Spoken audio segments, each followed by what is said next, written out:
D-Mace, Vingan, and Donick, 102.5 The Game. Willie Donick, Derek Mason, Adam Vingan, and David Janes here with you. We hope you had a wonderful NFL draft weekend. We will discuss, of course, the NFL draft. As I just said, Willie's here, Derek's here, I'm here, David's here. We're all here. But we're going to begin the show by celebrating one of our own, that being Will Donick. Willie Donick ran the Nashville, what's the official name? The Rock and Roll Marathon. The Rock and Roll Half Marathon. You ran the half marathon. This is true. And congratulations to Willie Donick, who ran the half marathon in 1 hour, 54 minutes, and 29 seconds. Good for 15th in his age group.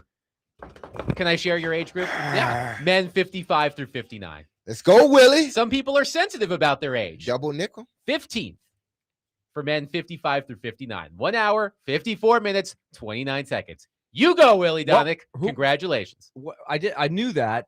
What I haven't seen is what was the winning time. How far am I from the top? If you give me a few minutes, I bet I can find that for you. I want to know the time to beat if I try to move up next year. Now, I also did pass some of those guys, those 55-year-olds, and you thought, I got you. Oh, yeah. I was reeling them in from the start. I started slow. I did see. My strategy was to hang back early and then make my move, which I did. All right. I did see you ran a faster half marathon than your daughter. I did. Ooh. And her training partner. We all met at the starting line. Mm-hmm. We had a great crew. That's the fun part is, the runners, you go through it together, but then the support group that drives you up there, cheers you on. They made signs and stuff like that. So Evie's crew was fantastic. I cannot thank them enough. Her roommates, she had a friend from college that flew in. So it was just awesome. Great thing all around. The event itself is so much fun. It was a beautiful day. 23,000 runners, all told, running the various distances, whether it be a 5K, 10K, half marathon, or full marathon. There were four different races you could run, but just people from everywhere. We ran into a woman who, right before the race started, she was from San Antonio. She just goes to different cities and does these things with people. So many people enjoying coming to Nashville from all around the country. It's as we know, it's a perfect city to run the race, stumble back into your hotel, and then stumble back out downtown that night. So just a great event all around. I want to particularly thank the people in the Gulch and 12 South. That's where I thought the crowd was the best, where, it makes a difference when people are cheering you on. You're going through the Gulch, and a lot of people live in those condos and stuff on either side. It rises up, and they had a great human tunnel, and then they had like this echo effect of the people cheering from their apartments and condos above you. That was just a really cool effect. It got the adrenaline pumping. I believe I have found the leader in the male 55 through 59 category. Okay. First of all, his name is Rip Reynolds. He just sounds fast. Yeah. If your name is Rip Reynolds, you are probably quite fast. Where's he from? The Woodlands, USA. The Woodlands. Okay. Is that Texas, the Woodlands? Yes. That is from Texas. He ran 1 hour, 37 minutes, and 53 seconds. It's tough to beat. Yes, that's tough to beat. So you were slightly more than 15 minutes behind the leader in your age group. Okay. It's a goal. It's a goal. Willie, you can do it. We believe in you, Willie. Okay. I'm sure you and that guy, Rip Reynolds, was somewhere in the same vicinity at the start of the race. You could have even been in front of Rip. You could have been. Could have been. Rip Reynolds. Apparently by the time, though, not very long if I was. Rip Reynolds sounds like the preppy bad guy in an 80s teen movie. He does. Rip Reynolds. No, it sounds like a character. Like the girl that you're pursuing in the 80s movie is dating Rip Reynolds. And you got to make sure you got to get to the girl by somehow outplaying Rip Reynolds. Rip Reynolds wears a sweater tied around his shoulders. Nah, that's not Rip. That's Rip Reynolds. Rip Reynolds to me. Rip, if you're listening, 615-737-1025. If you're still in town. It's an animated guy for one. Okay. And he has on a Letterman jacket. That's what I was thinking. Yeah, Letterman jacket. With a big R on it. Probably maybe a year older in high Yeah, school. He's absolutely. like the man. Stuffing nerds in lockers. He's the man. No, he's the man in school. He's not a Yeah. bully. Yeah, he don't bully people. Rip. He's Okay. just the man. Rip stands up for the downtrodden. No. Rip just lets his other buddies pick on the other guys. Ah, okay. Rip has underlings who do his You You can't bidding. go out with her. She's dating Rip Reynolds. Oh, that's Rip Reynolds' girl. And so the star of the show would be like, well, I got to find a way. to get Now, to the here's the girl. better question. Did you run into the guy who texted our show on Friday from Arizona? From Arizona? No. As we were ripping on the Arizona Cardinals. Speaking of Rip, whose cousin apparently is married to the owner of the Cardinals. that was interesting timing. But congratulations to Rip Reynolds. Congratulations to Willie Donick. A successful half marathon. And to all of you who ran the half marathon this weekend. Yes. Congratulations to you. Trevor says, congrats, Willie, on the run. I ran the half one time back in my fitter days in 2018. I ran the half in 2 hours and 20 minutes. Then later that night, I went and played a soccer game in an adult league in Smyrna. Man, what were you, Yeah. 10? What did you do after the marathon, Willie? Did you play a soccer game? I did not. I went home and watched a couple epic Denison baseball games. They swept a doubleheader, which was Okay, awesome. congrats. They have now won 32 games in a row. The Denison Big Red, the number one Denison Big Red. And then we had what we would call a celebration. Okay, cool. No euphoria. Did you drink a lot of water? Euphoria didn't come on until last night. I Oh, did okay. watch that. Did you drink a lot of water? Drank a lot of water. Okay. Oh, Yellow man, Gatorade? Oh yeah. Yellow? No. Green, thank you. Lemon lime. So yellow Gatorade? Yes. We're talking about the same thing. Lemon lime, which could be green. Tomato is Yeah. what I say. And shout out to Evie. Her ranking was 168th out of almost 1,300 in her age category. Congratulations, So- Evie. Congratulations, Evie. Well done, But Evie. you were still slower than your old man. Your old man passed you up. Man. Your old man beat you. Her and her training buddy Bailey, they took off because I told them Mhm. it's like I'm going to hang back. My strategy is to hang back and then build so I don't crash at the end of the race. That does happen. If you go out too fast, your adrenaline's pumping, everybody's excited at the beginning. I've seen people and then they hit a wall. And they were like, "Okay, all right." Evie was like, "Okay, Dad." And as soon as the race goes, boom, they went flying ahead. Wow. I was like, "Well, so much for that." Yeah.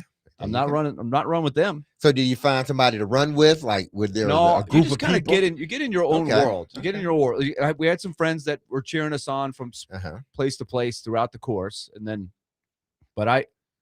it's kind of fun to pass people. That's what I was. You was trying to do? Yeah, and we started so far back. Mhm. We didn't have a corral, so to speak, so we were starting way at the back. So it was easy to pass a lot of people who were just kind of there to. You felt walk good. and That stuff. made Yeah. you feel good. It does. It makes you feel fast. Makes you feel like you're getting places. Absolutely. So I ran the final 5K way faster than the first 5K, which was again by design. How those knees? The knees are okay. The thighs, the lactic acid IT bands and calves, very a lot of lactic acid build up. But go get in that cold tub, man. yeah, but not injury though. That's good. Okay, that's good. No surgeries. No surgeries are required. So I'm still not on the IL. So I could be back for a future race. Well, the good news is you're here, and this In one job piece. requires no running whatsoever. Yes. Radio butt for the next 3 hours. Yes, you earned it, buddy. Radio butt for the next 3 hours. I do want to quickly mention we will discuss the NFL draft, of course. It is now over. Terron Davenport, ESPN NFL Nation Titans reporter, will join us at 4:20 to help us break down the Titans draft class. So we do have quite a bit to discuss about the NFL draft, but I could only help but laugh when I saw this post from Adam Schefter at 1:32 p.m. Quote, after missing day 3 of the NFL draft to be with his family, Patriots head coach Mike Vrabel is back at work with the team today. That must have been extensive counseling that he only had to miss 1 day of the NFL draft, and he's already back at work.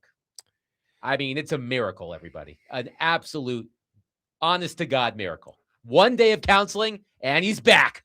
You So can't weird. hold Vrabes down.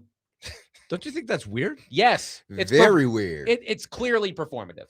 That's what it seems like from afar. Look, we give opinions on the show Yeah. without knowing all the details of the situation, but that does look like it's just kind of a went through the motions, counseling for one day. Now he's back. Like, Was it a 24-hour intensive counseling? I don't know. I Like would they hope put the that, spotlight on you. like, it's not There like are you have no to quit your details job. about the counseling. It's not like you have to quit your job. Yes. But I hope he's staying with the counseling for a period of time, and it wasn't just like one day. Oh, I got it. I saw a counselor. Everything's good. It's just So there was no leave of no, absence involved at all. It's really they shouldn't even put him out there. They really shouldn't, because you chose to miss the last day of the draft, which, I mean, any one of your underlings could have handled that part. Hell, I could have handled that part. So you missed the last day of the draft, and you're not in the building for a day, maybe two over the weekend, but then you're back start as soon as the weekend start. And he was, well, I'm gonna do it as long as it takes. Well, I guess it didn't take that long. I guess you are. And listen, hey, he may have come to his, come to Jesus moment, and he said, damn it, I'm doing it. This is it. No more. I'm gonna do it. I'm gonna be right. And he may just as well be right. But it's to me, it just, you shouldn't have had the press conference, because what you're doing now, it doesn't scream what you were trying to convey to us through your press conference. It's similar to when on January 1st, you say, I want to lose 10 pounds. I am going to take better care of myself. I'm going to eat right. I'm going to exercise more. You go to the gym one day, you eat a salad one day, and then the next day you're back to binging hamburgers and drinking too much and not exercising. That's what this sort of feels like to me. It feels like, hey, I went to counseling. I feel so much better. And now I'm back at work. Like, and look, we've had some fun with this. The story continue. Every time we think the story's going to die down, something else happens. I was prepared for the story to die down last week. And then the New York Post published new photos, more damning photos of the two of them in some bar in New York in 2020. So every time I think this story is about the way, it doesn't. To me, look, even if you're only going through the motions with the counseling, at least stay away from the team for like a week. Don't miss one day. Just for the optics. Exactly. Yeah. That was his version of intermediate fasting. One day. Yes. And then he's back on. And no, I'm not poking fun at anyone's religion or anything else like that. But that's what it seems like. Just intermediate fasting. He's gonna fast for a day, and then he's right back on to his business. But again, hey, listen, it's not ours to tend with. It's he and his wife's, and his family, and hopefully that family unit can stay together. If not, then we see where his sort of priorities lie. Benjamin says, wait until the tape drops, LOL. Oh, God. I'm really hoping that is not no tape. The natural conclusion of this saga. Exactly. One texter says, my wife wants to know who Mike's counselor is because we've been going to ours for 2 months and it's still not helping. Yeah, you need to check with Mike's counselor. This counselor is must be working. the best counselor in all the land. One day, that's all you need. I guess so. It just feels, as I said, a little performative. And this story is going to continue to hound Mike Vrabel. But as Willie said, the optics. The New England Patriots and Mike Vrabel have completely botched this entire situation from a PR standpoint. Just go away for a couple of weeks. Even if you're not going to counseling, just go away. You can't. To make it look like you're going away and trying to get better. But to me, it just seems like he's unrepentant. And I think that's bad. But again, we'll continue to talk about this story as things develop. But I saw this sort of triumphant sounding post from Adam Schefter. One day of counseling, he's back in the building. And I said, oh my God, at least go away for a week. 615-737-1025. You got something? No. I'm looking at my computer is running a little bit slow right now. I must have too many things Yes, You because know, our all these computers guys. respond to us shrugging at them. Exactly. Absolutely. Oh, quickly, I do got one thing to say. Yes. Two. First, people, when you see the fire truck and their lights are blaring, their sounds, and you see that EMS that comes right behind, you know, that truck that comes right behind them, they usually have people in it or people they're going to put in it to transfer to the hospital. When you see those going off right down the street at the corner, that business section, stop. Your ass needs to stop. I don't know what y'all were doing. Stop. Y'all had the people stop. Like, they had the fire truck and the EMS stop. They had to stop because everybody kept going. I'm like, what is wrong with you people?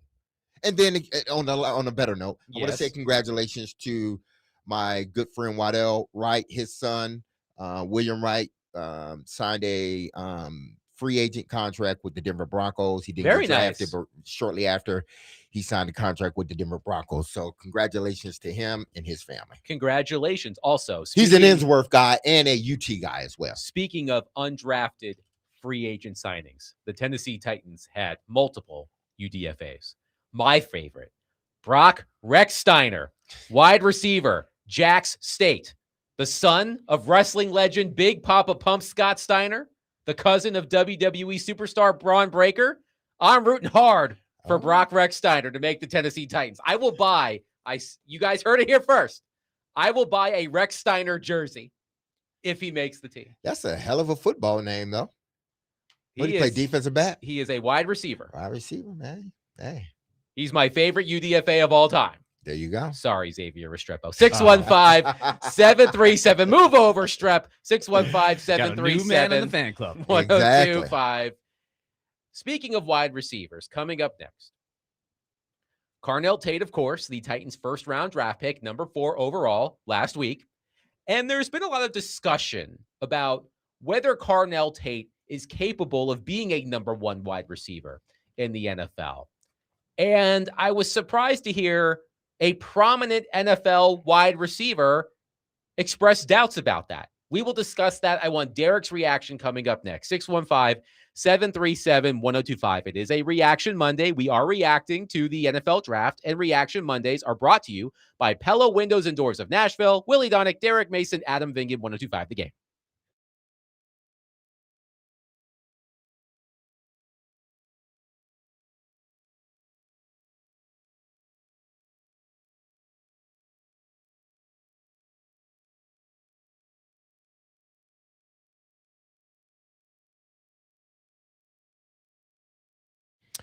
If you've lived in Middle Tennessee for any time, then you've seen the wild weather that goes on here, from winter storms to tornadoes to flooding. We've seen it all. Like many of you, the winter storm early this year caught me unprepared. I lost my power for 7 days, was out of my house, then at a hotel, 7 days worrying about whether my pipes are going to bust, or anything that was going on in the house. And I'm sure plenty of you were the same way. Being prepared isn't an option. It isn't optional anymore, okay? I will be ready the next time the weather emergency hits, and I will make sure that I will be able to stay in my house with power. So I started looking into this whole generator and found Tri-State Water Power in Air. They've been in business for over 30 years, specialized in generators for more than half of those, which are all great. But the reason I reached out to them was because of the reviews and the confidence other homeowners shared with their experience with TriStar Water, Power, and Air.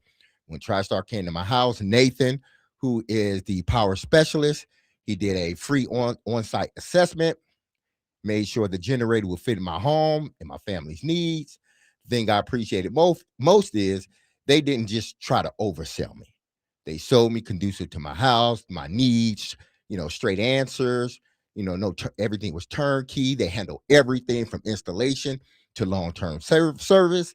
If something ever goes wrong, which I love, because sometimes we all know someone sells you something and then it's a third party that you have to go to get it repaired. Not with Tri-State Water and Power. You actually call them and they will come out, have somebody on call for you. I'm making this call to Tri-State Water and Power and Air because they got me covered. That's the kind of relationship you want. Look, the weather isn't slowing down, people. You know that. We just lost power. Well, I did. just lost power a week ago. So be ready. Call TriStar Water, Power, and Air today. Protect your home and your family. Find them at TriStarWhyWait.com. That's TriStarWhyWait.com.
D-Mace, Vingan and Donick, 102.5 The Game. We are broadcasting from the Busy Bee Plumbing, Heating, and Air Conditioning Game Nashville studios, home of the $99 yearly Beehive membership, where the buzz is always about great service. On Thursday night, the Tennessee Titans selected Carnell Tate, wide receiver from Ohio State, with the 4th overall pick in the NFL draft. And as we reacted to it on Friday, as people reacted to it in real time on Thursday night, one thing kept coming up. Carnell Tate was not the number 1 receiver on his own team this past season. That would have been Jeremiah Smith. And at this time next year, Jeremiah Smith is projected to be one of the top picks in the 2027 NFL draft. And I've heard the argument. I've tried to digest it.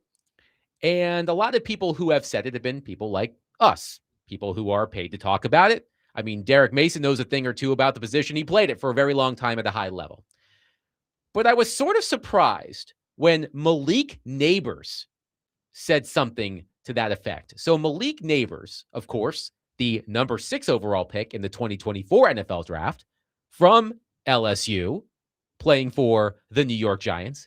He and Micah Parsons were part of Bleacher Report's live first-round draft reaction show. So listen to what Malik Nabers says as the host asks him to evaluate the Titans' selection of Tate at 4. And now we go to our resident wide receiver, Malik Nabers. Your thought on Carnell Tate? And be real. Okay, I mean, I want him to come to LSU. Coming out of high school, I took him on his visit. Well, I was there when he visited. And I wanted him to come there. He's a very talented player. Like you say, can high point the ball. But, he's going to do tremendous in Coach Dave's offense. I was in that offense. Right. It's going to be a hard offense to learn, but he's a very smart player. He's going to get it. Wandale is there, so he's definitely going to help him. But I don't think that, this is a draft to draft a receiver. I just don't think that high. Like that's I was high. going to say, you were the 6th pick in the draft, and Marvin your was skill the set fifth. compared to Carnell Tate.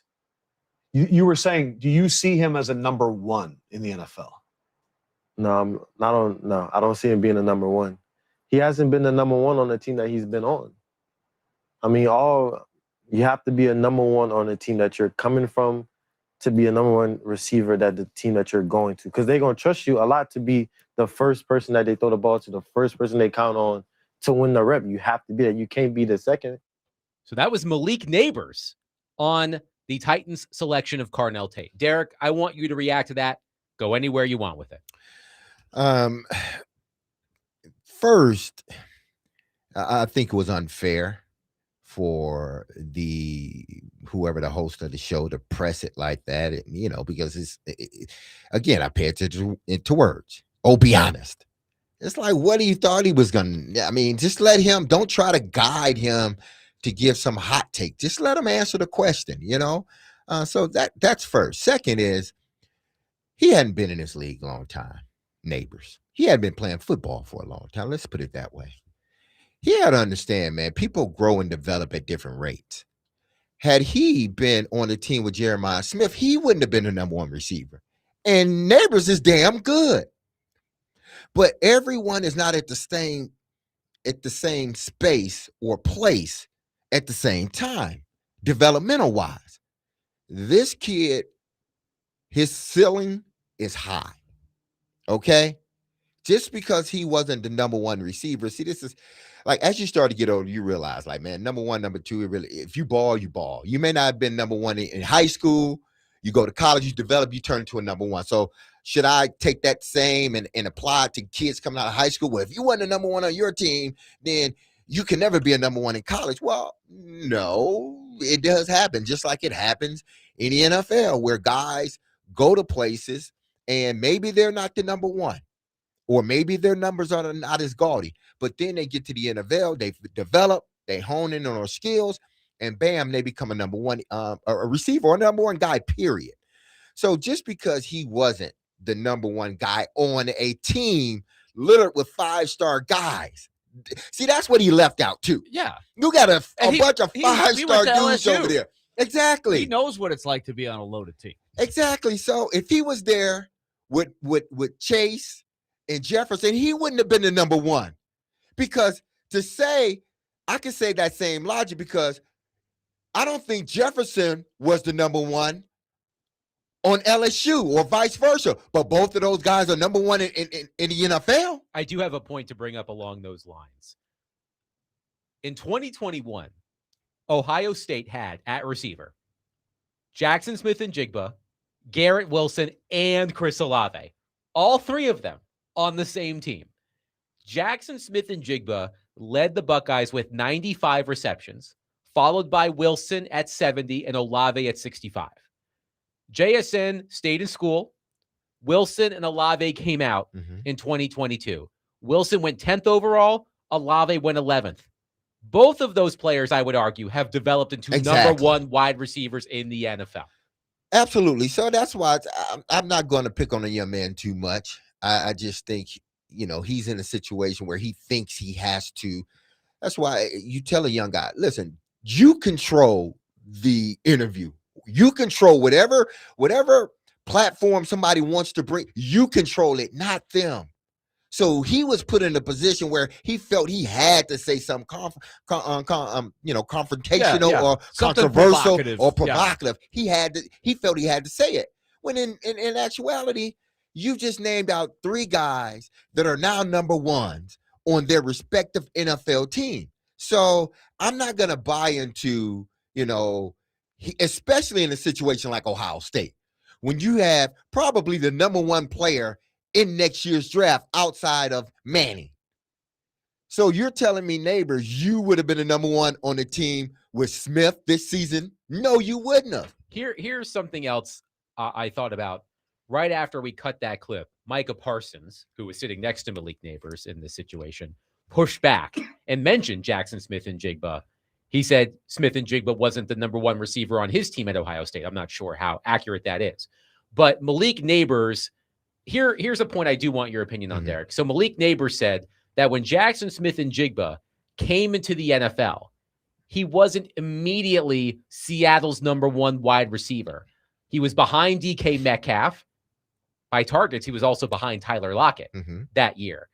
Nabers' point was Smith-Njigba had at least a season to play behind two more veteran receivers before graduating to being a top receiver.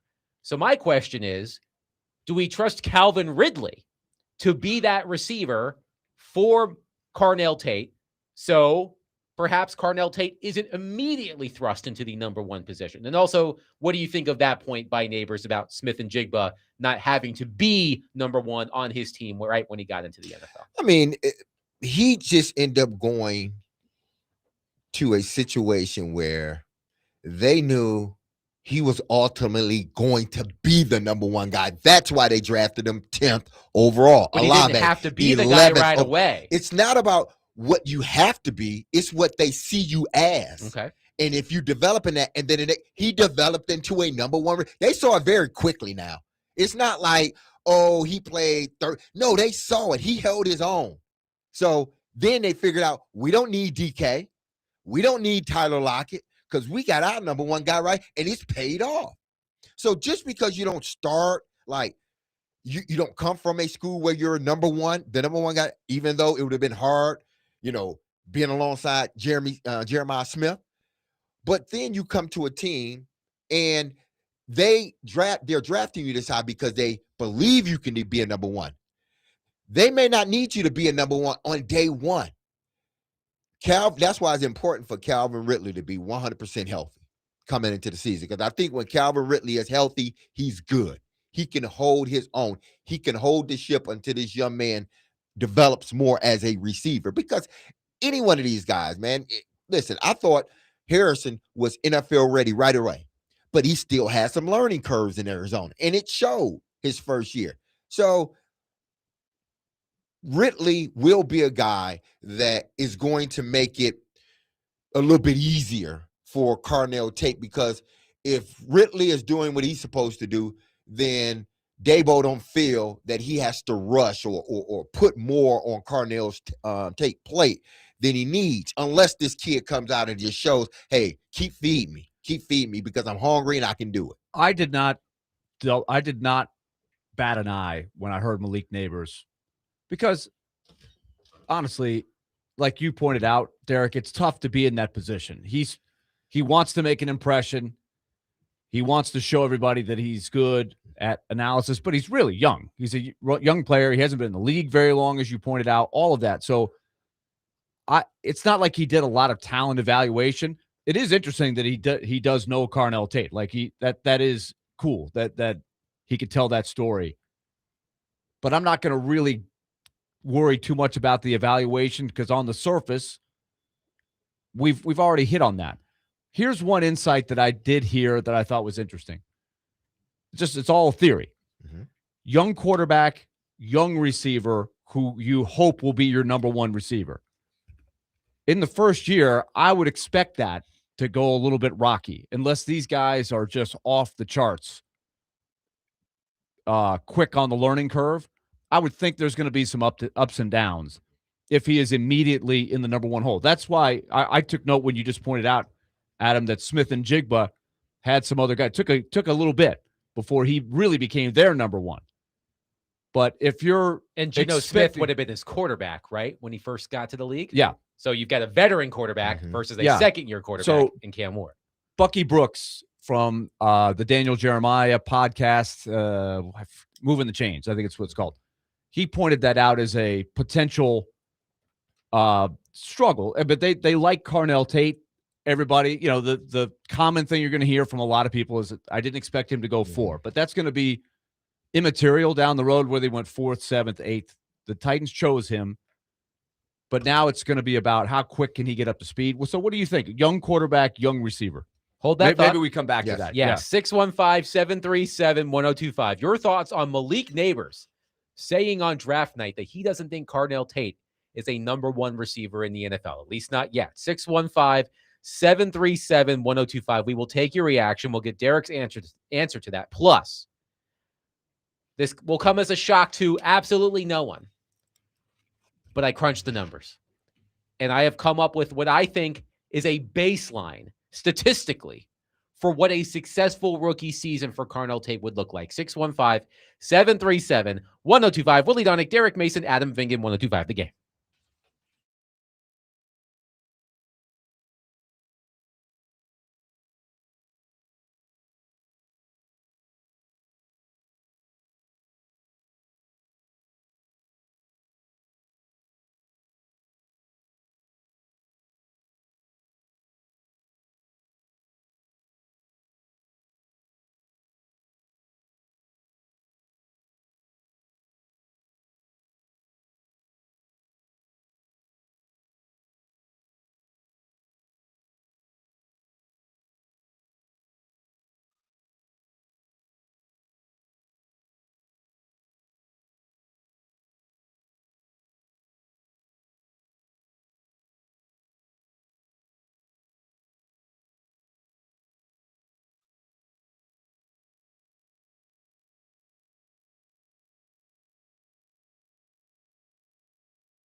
D Mace, Vingan and Donick, 1025 The Game. Willie Donick, Derek Mason, Adam Vingan here with you, talking Carnell Tate.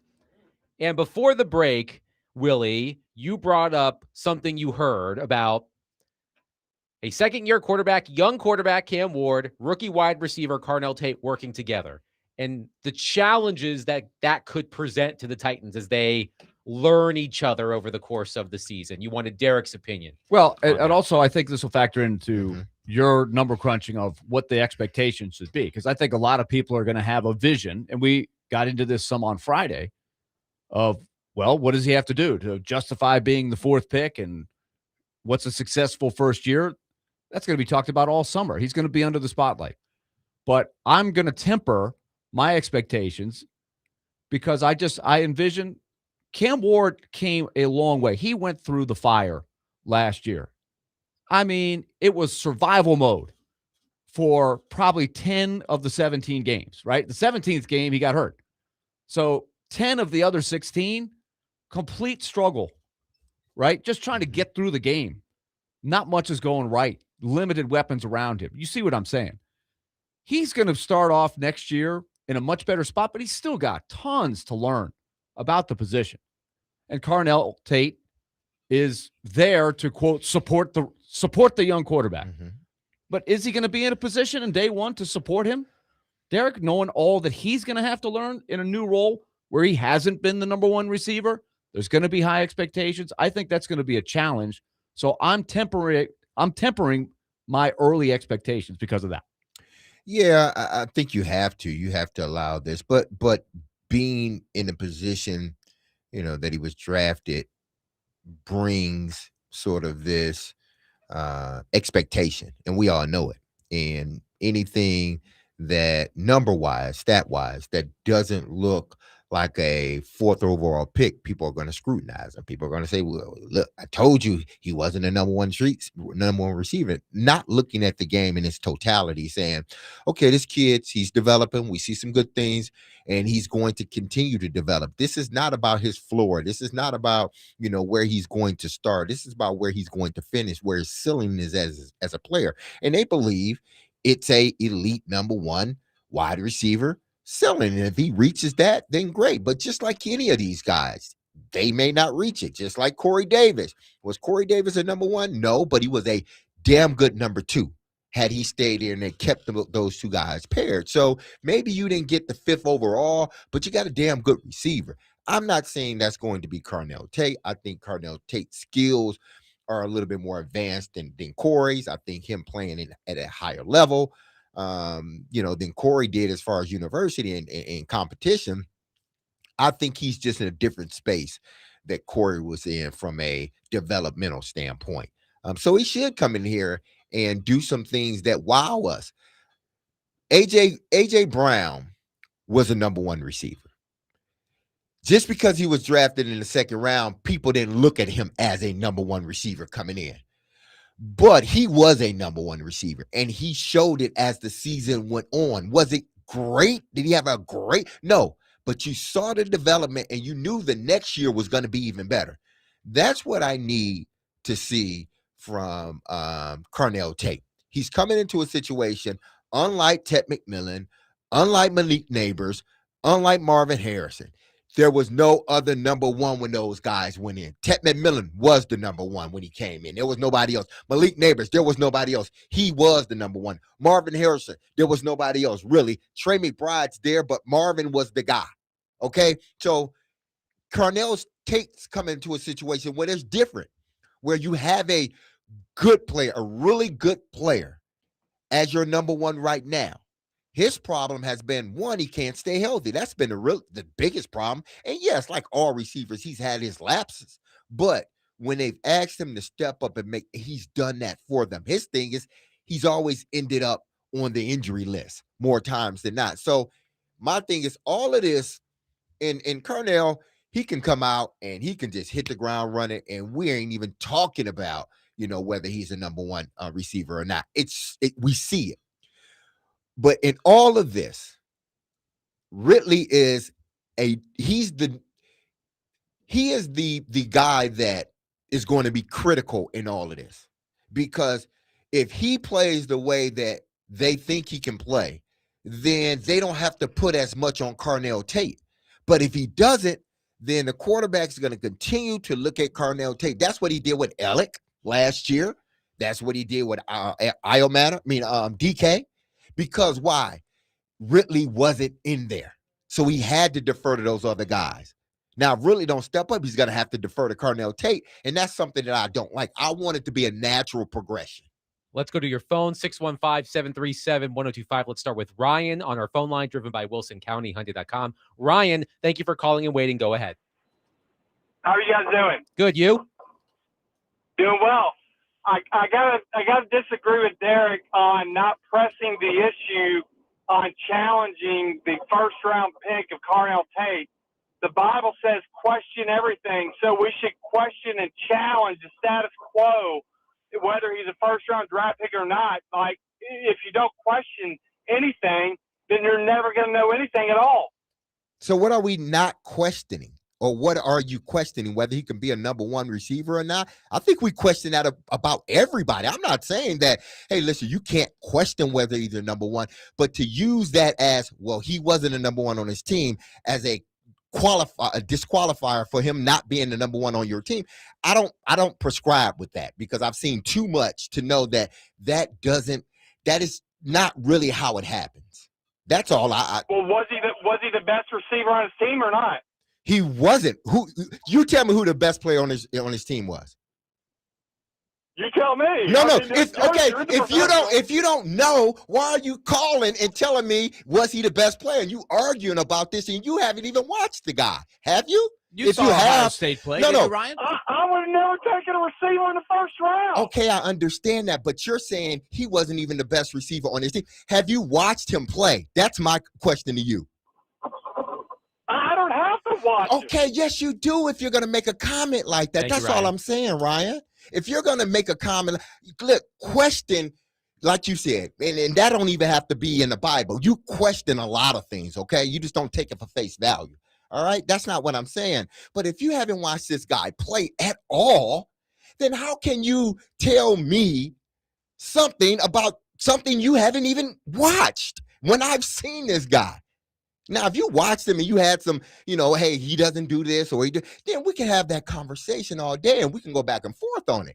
But you're telling me he's not a number one, I shouldn't question, and you haven't seen anything. That's like telling me about a movie that you hadn't seen. Let's go to Trey on our phone line, driven by WilsonCountyHunted.com. Trey, thank you for calling. Go ahead. Hey, guys. How y'all doing? Trey, what's going Hey, on? Trey, it's been a minute. Yes. I know. I'm sorry. Hey, I just want to know, hey, Derek. Yes. If you were sitting in the room and you had the opportunity to be able to pick whoever you wanted, would have picked him or no? I would have Trey. taken Love, Trey, if Love was there. At 4, I've already said it, so I'm not going to take it back. At 4, I would have moved down a couple of spots, then taken him.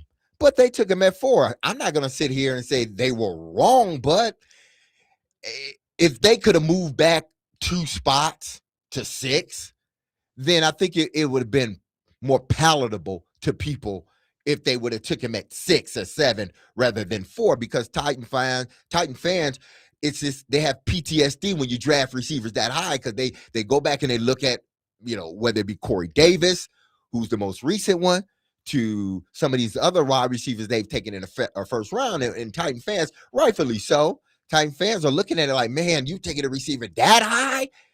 You didn't even hit with the guys that you took a little bit lower than that. So Titan fans, they're anxious about it, and I get that part. But to just, again, I don't want to go there. Go ahead. Let's go to Jesse on our phone line. But by no, Wilson Trey, County I wouldn't have Hunted.com. drafted him in at 4. I would have moved down. I'm sorry, Trey. Jesse, thank you for calling. Go ahead. Yeah, man, I was calling to see you about Carnell Tate because, everybody been arguing about is he a wide receiver 1 and this and that. And long story short, man, I obviously don't think he is, because in the NFL it's so hard to make it worse, though, and this is reality now. I mean, he's eventually going to be wide receiver 1. If he's not this year, for sure he's going to be having to step into that role in, 2027. And the division that he's in, once Calvin Ridley leaves the team, obviously after this year, he's going to be having to see the guys like Derek Stingley, who is at Sauce Gardner on the Colts as the main coverage are going to be, and even on the Texans, he's going to have to switch off on Kamari Lassiter. Then who else on the Jaguars? I mean, like, he's going to have to see all these guys, and like the expectations at the end of the day for a number 4 pick, that's going to be high, man. Like, I mean, this dude got picked for his position at a higher value than Julio Jones. Like, I mean, that's going to be real hard to live up to, man. And I'm wishing him the best. And I think Cam Ward's going to take another step forward. But it's going to be hard also, man, because I think in the rookie year as it is, they're going to want to try to use a lot of Wan'Dale Robinson in the slot. So we shall see, though, man. That's all I was calling for, man. But I do not think he's going to be a wide receiver 1. And I think he's going to be more so like Corey Davis overall, like a solid wide receiver, but I don't think he'll ever be a real true wide receiver 1, and that's all I'm calling for, man. Thank you, Jesse. Craig on our text line says, I'm sorry, but if you get drafted number 4 overall, you need to come in and make a difference immediately. Life isn't fair if you get drafted there. That's the expectation. I get it. I understand the expectation being drafted, but I also understand the reality of this game. And again, I've lived it and I've been in it. And so I understand the, perception, and, when you're drafted that high, listen, we're going to throw you in the deep end right away. That's how when you draft people, that's how they look at it. We're just going to grab you and throw you in the deep end. Quarterbacks, no matter what, that's how they do it. But even with that, it's still going to take some time. That's why, to me, there's these numbers, and we'll talk about this later. There's these numbers that, marks he should hit his first year, whatever they may be. My thing is, what is his impact? What is his impact on this team this year? And it may not be in gaudy numbers. It's going to be in play, but it may not be in the 1,300 yards or the 1,400 yards. It may be another way that you can measure that, okay, this kid's going to be really good. So it's not just about the yardage. Like I said last week, listen, the big thing for me is going to be touchdowns. It's going to be because the Titans lack explosive plays and they lack a big target in the red zone. He's that. Okay, and I'm really curious, Adam, to hear your expectations because I am going to have different ones. I'm more like Derek. It's a growth process. I'm not expecting him to come out of the gate and be a star right away. I just don't think it's realistic where the team is right now. But I hope that he does certain things really well, and that would be one that could really help the team. If he's just really good, being a deep threat, being a red zone guy that makes big plays, scores touchdowns, I don't think he has to catch 100 passes to be effective and efficient as a rookie and maybe grow into a number 1 wide receiver. 615-737-1025. We see your calls and texts. We will continue to get to them. Coming up next, 615-737-1025. Also coming up next, as I said, I did some math. Willie provided some good context, but I just solely looked at the numbers. And I think I've come up with a baseline expectation statistically for Carnell Tate to be considered a success in his rookie year. 615-737-1025. Willie Donick, Derek Mason, Adam Vingan, 1025 The Game.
D. Mace, Vingan and Donick, 102.5 The Game. Willie Donick, Derek Mason, Adam Vingan, and David Janes here with you. Terron Davenport, ESPN NFL Nation Titans reporter, will join us in about 20 minutes as we break down the Titans draft class. But let's continue our conversation on Carnell Tate. A lot of you have a lot of thoughts. 615-737-1025. Let's go to Gil from Cali on our phone line. Gil, thank you for calling and waiting. Go ahead.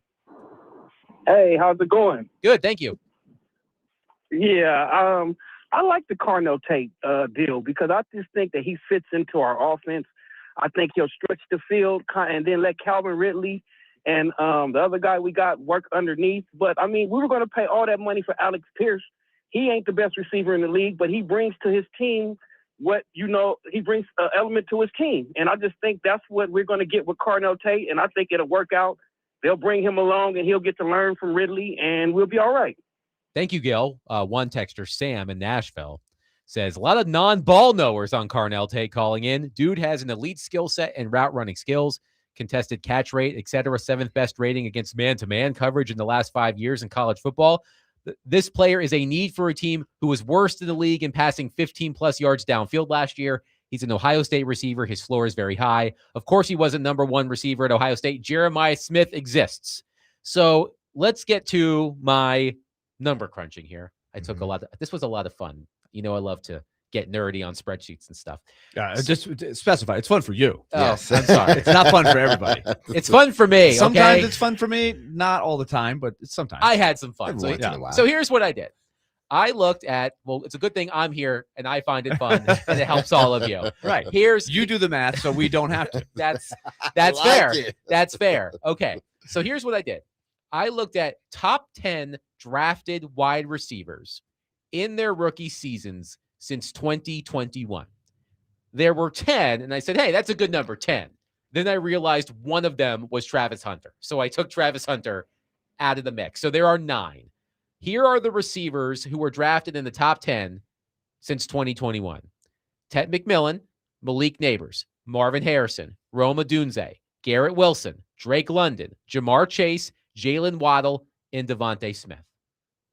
Pretty good collection of wide receivers, wouldn't you say? Very good. Yes. So here's what I did. I looked at all of their numbers from their rookie seasons per 17 games, added them all up, found an average. So their average, again, 9 top 10 drafted wide receivers in their rookie season since 2021. I'll read the list again.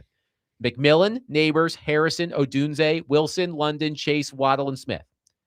Their average per 17 games, 80 catches, 1,046.2 yards. You can round that up to 1,050 if you'd like, and 6.5 touchdowns. Let me read those numbers again. 80 receptions, 1,046.2 yards, 6.5 touchdowns. That was the average of those 9 receivers. So, Willie, you make a great point in the first hour. I did not look at all of the quarterbacks who were throwing these receivers the ball. You do have to take that into account. You're absolutely right.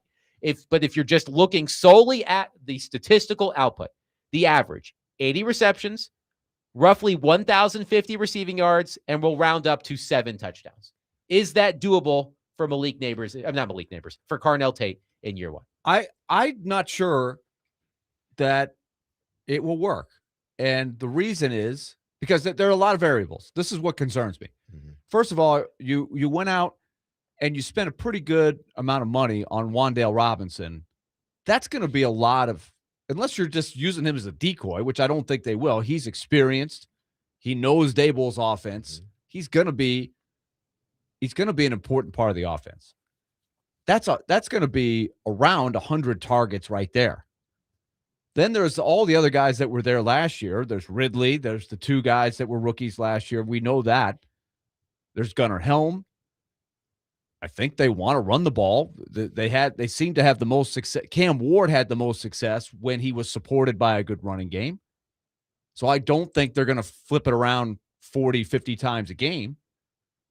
So all that to say, I don't know that he could get those numbers unless he gets a huge amount of yards per catch, like catches a lot of deep balls. Which he does. That's the scenario where I could see him get close to 1,000 yards. But I don't think the 80 receptions is going to be in there. He averaged 17.2 2 yards per reception last season. So he does catch the deep ball. So that could happen. Again, the average.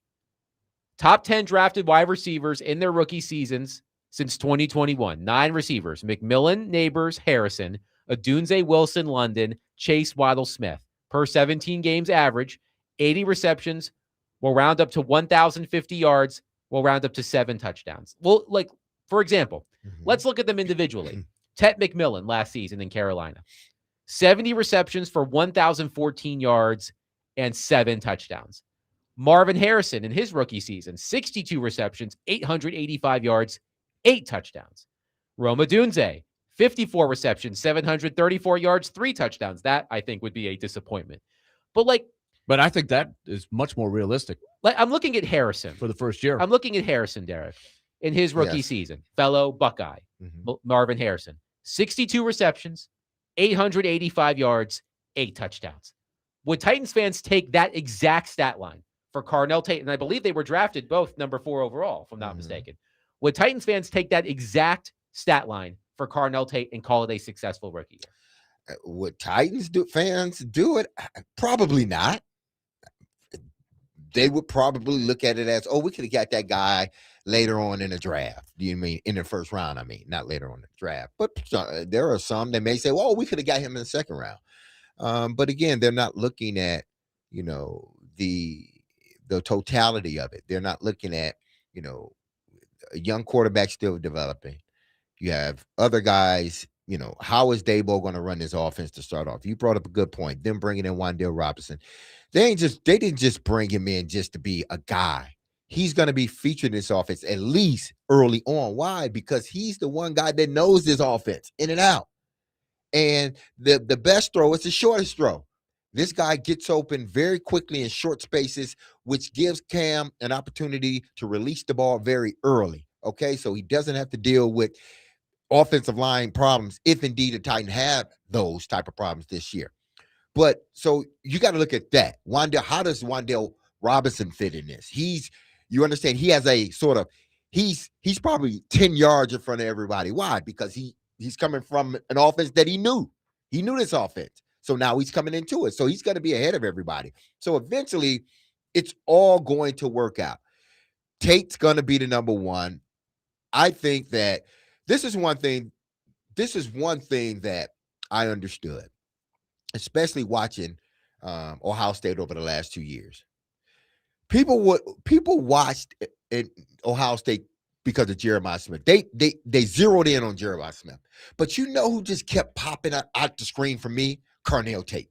Every time this kid just popped out of the screen, it was like, damn, if he went somewhere else, he would definitely be the featured guy. There would be no hesitation.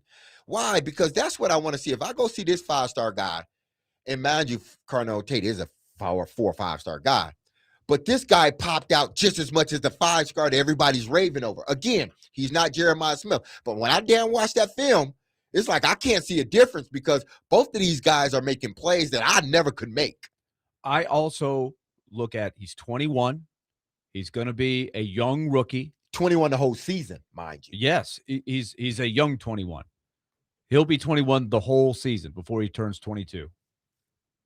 So I think that it's going to be very difficult to ratchet up to be the number 1 the very first year. That's why I always say it's not about how well he does the first year. It's how well does he do over the first 4 years, 5 years, as the roster, in theory, gets better. I don't think he has to light it up the first year to necessarily be on track to be the, quote, number 1. He could grow into it, and I think the support of Wan'Dale Robinson and, in theory, Calvin Ridley and the other guys that played with Cam Ward last year, the Gunnar Helms, the guys who are starting as sophomores, basically, that should help him carve out his role over time. So I don't think you have to put in there, hey, he's got to be the number 1 from day 1 because he's the 4th pick in the draft. That's bad thinking. And so if he is an efficient, like this is the other thing. Mm-hmm. If he gets 55 catches for 800-something yards, whatever, you use one of the guys. Marvin Harrison, 62 receptions, 885 yards, 8 touchdowns. Yeah. also it's like, when do those catches happen? Does it happen at the end of a game where you're getting blown out? Mhm. You know, that happened a couple times with Calvin Ridley the first year. That's an average of about 14.3 yards per reception, by the way. I'll give you an example. They played Which is good. 2 years ago when Levis was the quarterback. It was kind of late in the season. They played the Chargers. They got way behind. It was like 24-0 or something.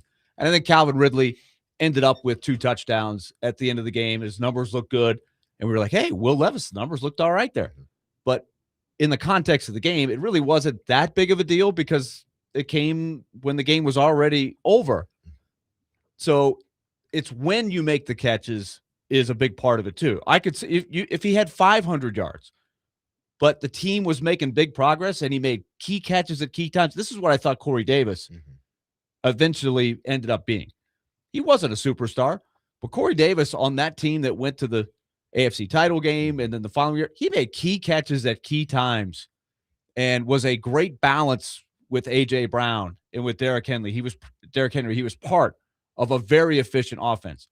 To me, that is just as important as how many yards did you get, how many touchdowns did you get.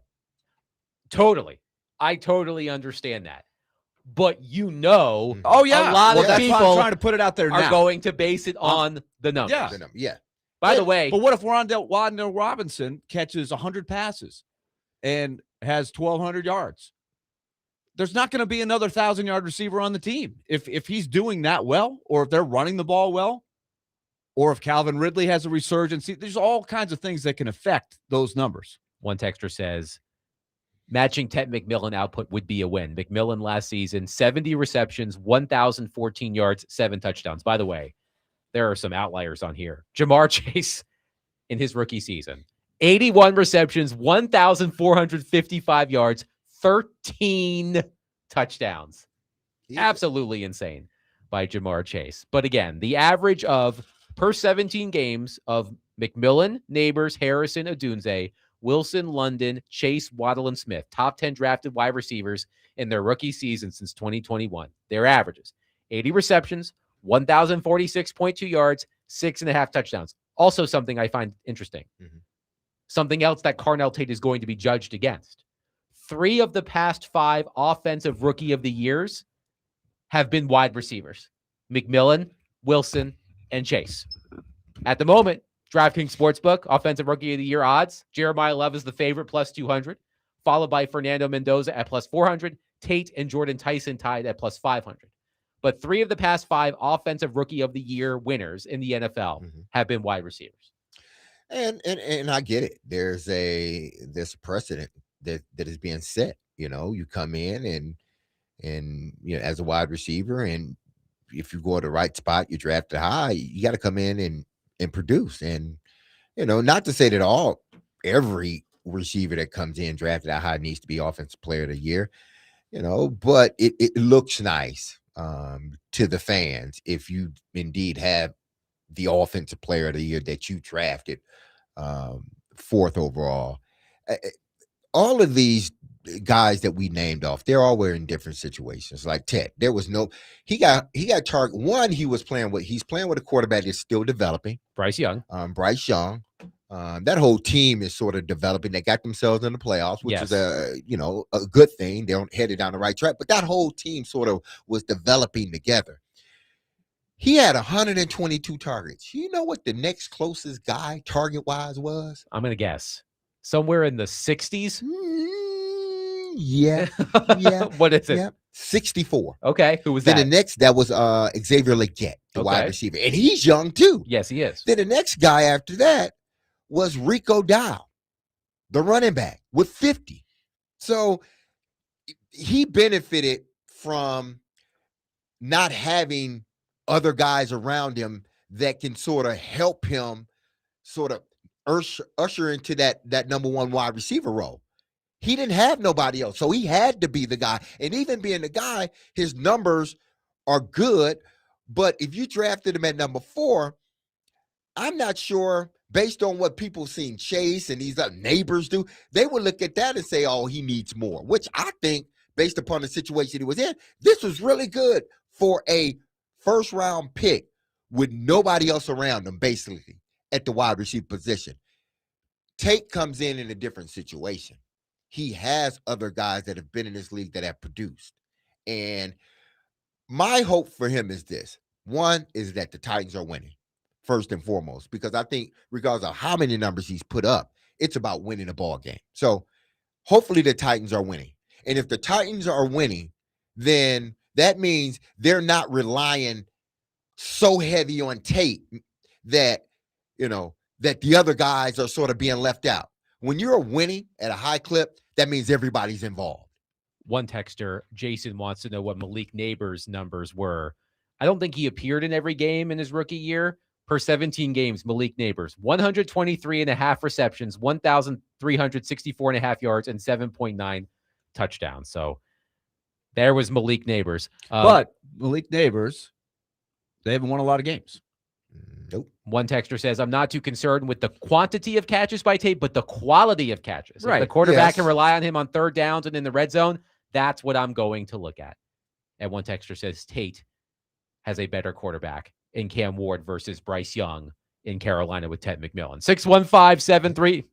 I would say. You could argue with that. 615-737-1025. Terron Davenport, ESPN, NFL Nation, Titans reporter, will join us coming up next. We'll get his breakdown of the Titans draft class. We'll ask him these questions about Carnell Tate as well. 615-737-1025. All of our offseason coverage here of the local professional football team is brought to you by Tennessee Brew Works. Finely tuned craft beer for finely tuned fans. Tennessee Brew Works, official craft beer of the offseason coverage here on 102.5 The Game.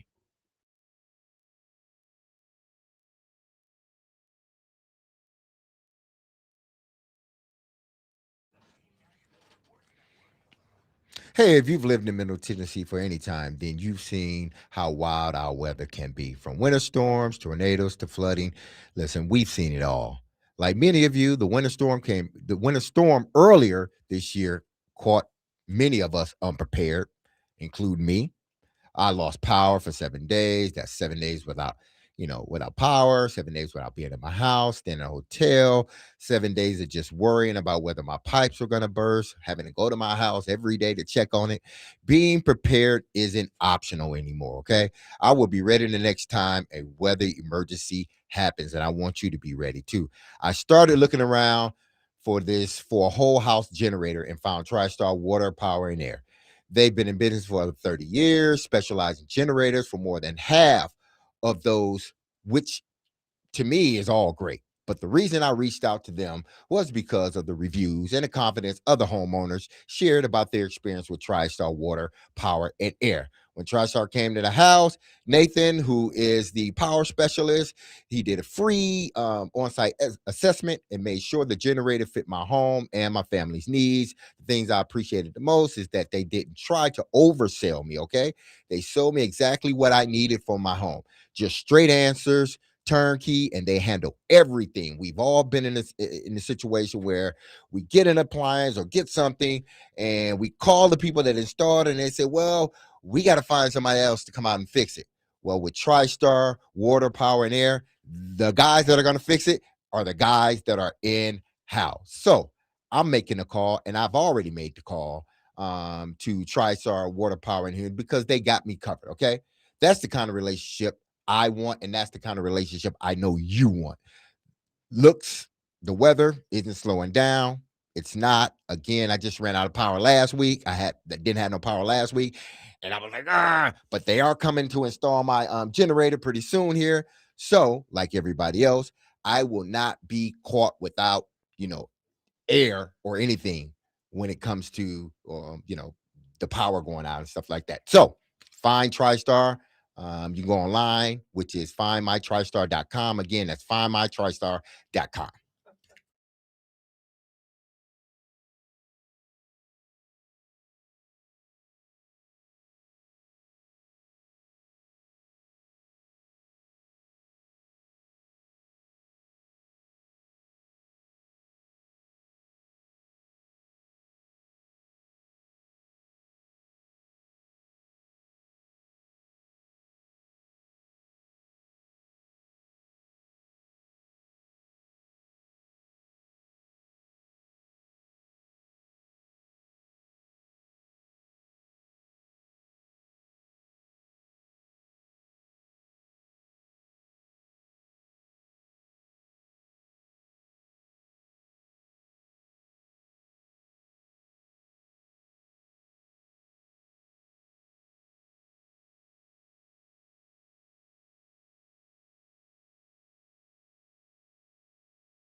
D-Mace, Vingen and Donick, 1025 The Game, by the way. Titans rookie minicamp Friday and Saturday at Vanderbilt Health Football Center. That's a weird thing to say. How long have we been saying St. Thomas Sports Park? It's now Vanderbilt Health Football Center. But rookie minicamp Friday, which is May 1st, and Saturday, May 2nd. One man who's going to be out there, our next guest, Terron Davenport, ESPN NFL Nation Titans reporter, who is presented to us by Bart Durham Injury Law. Hi, TD. How are you? Hey, what's going on? How you guys doing? We're doing well. I know you had a busy weekend covering the NFL draft, so let's start there. Give us your assessment of the Titans 2026 draft class, what you liked, maybe what you didn't like, any other remaining questions after the draft. Go for it. Yeah, well, I like what they did at pick number 60. I think that was the best value pick, getting Anthony Hill Jr. there and getting the guy that's going to come in and start at middle linebacker. That's probably my favorite pick, but I don't know. I think they could have came out with another defensive back. This was one of the first drafts in a long time where they didn't select a defensive back, so that's intriguing. But it looks like Marcus Harris is going to be the guy at nickel. So overall, I think it's a solid draft. They did a good job getting guys that will compete. I think Nick Singleton is a good pick as well. I like what Mike Borgonzi said when he felt he reminded him of Isaiah Pacheco. So I thought that was a good note there. So overall, I think they did a solid job. But as you know, these things, you got to wait until, a year or two down the line to really see what the impact was.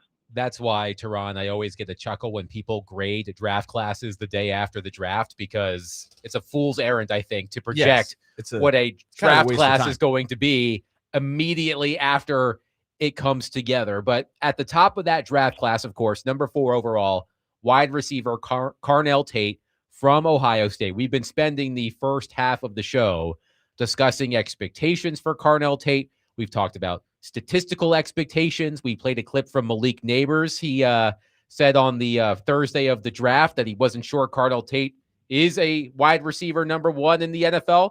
Let me ask you this, because you're level-headed. How would you let me rephrase that question. What would constitute a successful rookie year for you for Carnell Tate? Well, first off, let me say this. As much as Malik Nabers, as much as his game is exciting and fun to watch, he wouldn't have been a number 1 at Ohio State last year either. So let's just, call a spade a spade. Jeremiah Smith is one of the best receiver prospects to come out in 10, 15 years. So it's okay that Carnell Tate wasn't number 1 there. But I would say this, the polish, the route nuance, the ability to win at the top of the route and those things, it's all there with him. And then on top of that, D-Mace, you could attest to it from watching him. He catches with his hands. There's no body catching or anything like that. And I really love the way his hands, the positioning and everything he has when he's catching the deep pass. Like he's going up to get it. And it's natural and it looks good. So I think, when you look at this player, it's hard to put numbers on it because who knows how this offense is going to work, right? Because, Wan'Dale Robinson has to get his targets. So it's going to be tough to really put a number on it. But I would say, 6 to 8 touchdowns. That's where I think he really has to come into play, being able to put the ball in the end zone. And we know, watching him last year, he had 9 touchdowns. 5 of them were 40 yards or more. We'll talk with Terron Davenport, recapping the NFL draft, mainly the Tennessee Titans. Now, TD, do you see it as this? Because whether this young man come out, hit the ground running, or not, that's not my big thing. I just want him to develop, and I think ultimately he will be that number 1. And when I say ultimately, I don't mean 2 or 3 years down the line. But I think this year, how important is it going to be for Calvin Ridley, 1, to stay healthy, and then 2, be that guy that Carnell Tate can sort of, bounce things off or have on the field with him? Yeah, that's going to be imperative. And I remember, talking to Chris Sanders about that, and he told me how, what was the Webster Slaughter? He said Webster Slaughter was the guy that really showed him the way. Look, Tate is very polished coming out, so he knows the position and understands it. But I think the benefit is going to be seeing a guy like Calvin Ridley and Ayamana and DK, they saw it last year. They're like, man, the way this dude goes on every rep, like who am I as a rookie to take any rep off seeing him go 100 miles an hour every time he's on the field. So I think that's really going to be the plus, and just showing them the way, working through, a slump or a bad season, understanding that football is a beautiful game because it will both crown you and humble you. And sometimes that can happen all within 1 week, and being able to ride those highs and lows, having a guy like Ridley that has done that, I think will really benefit him.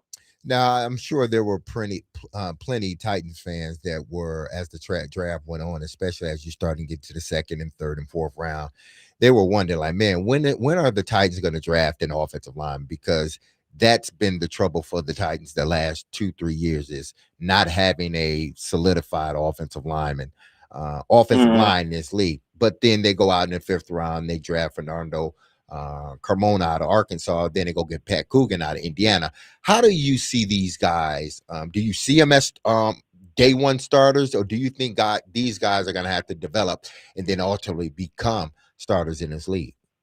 Yeah, I think Coogan will eventually become a starter, and he's a guy that I kind of earmarked for the Titans as early as the combine. I said this is one of those guys that could probably get later, on day 3, and he's so experienced. And you look at just what he brings to the table as far as the leadership and the intelligence and the communication. We know the objective was to make sure it would be easier for Cam Ward. Obviously, that was more having a veteran be able to call the protections and stuff like that. But, Pat Coogan has seen an awful lot at Notre Dame and Indiana. So I won't be surprised if he at some point becomes a starter. We'll see what Austin Slopeman brings. But I like the battle at right guard, right? And you look at Fernando Carmona, as you mentioned, man, that guy is nasty. He has a really nasty streak. So you got that. And then you look at Jackson Slater, he'll be in there as well as Cordell Volson. So they have a competition going at right guard. I like the idea of having the competition to breed success, and we'll see what it does. Talking to Terron Davenport. Terron, what do you think the dynamics are for Falk, the edge rusher that they traded up to grab at the end of the first round? I think he's in a better spot maybe than Tate, because he's going to be under the radar. Tate's going to be getting all the attention.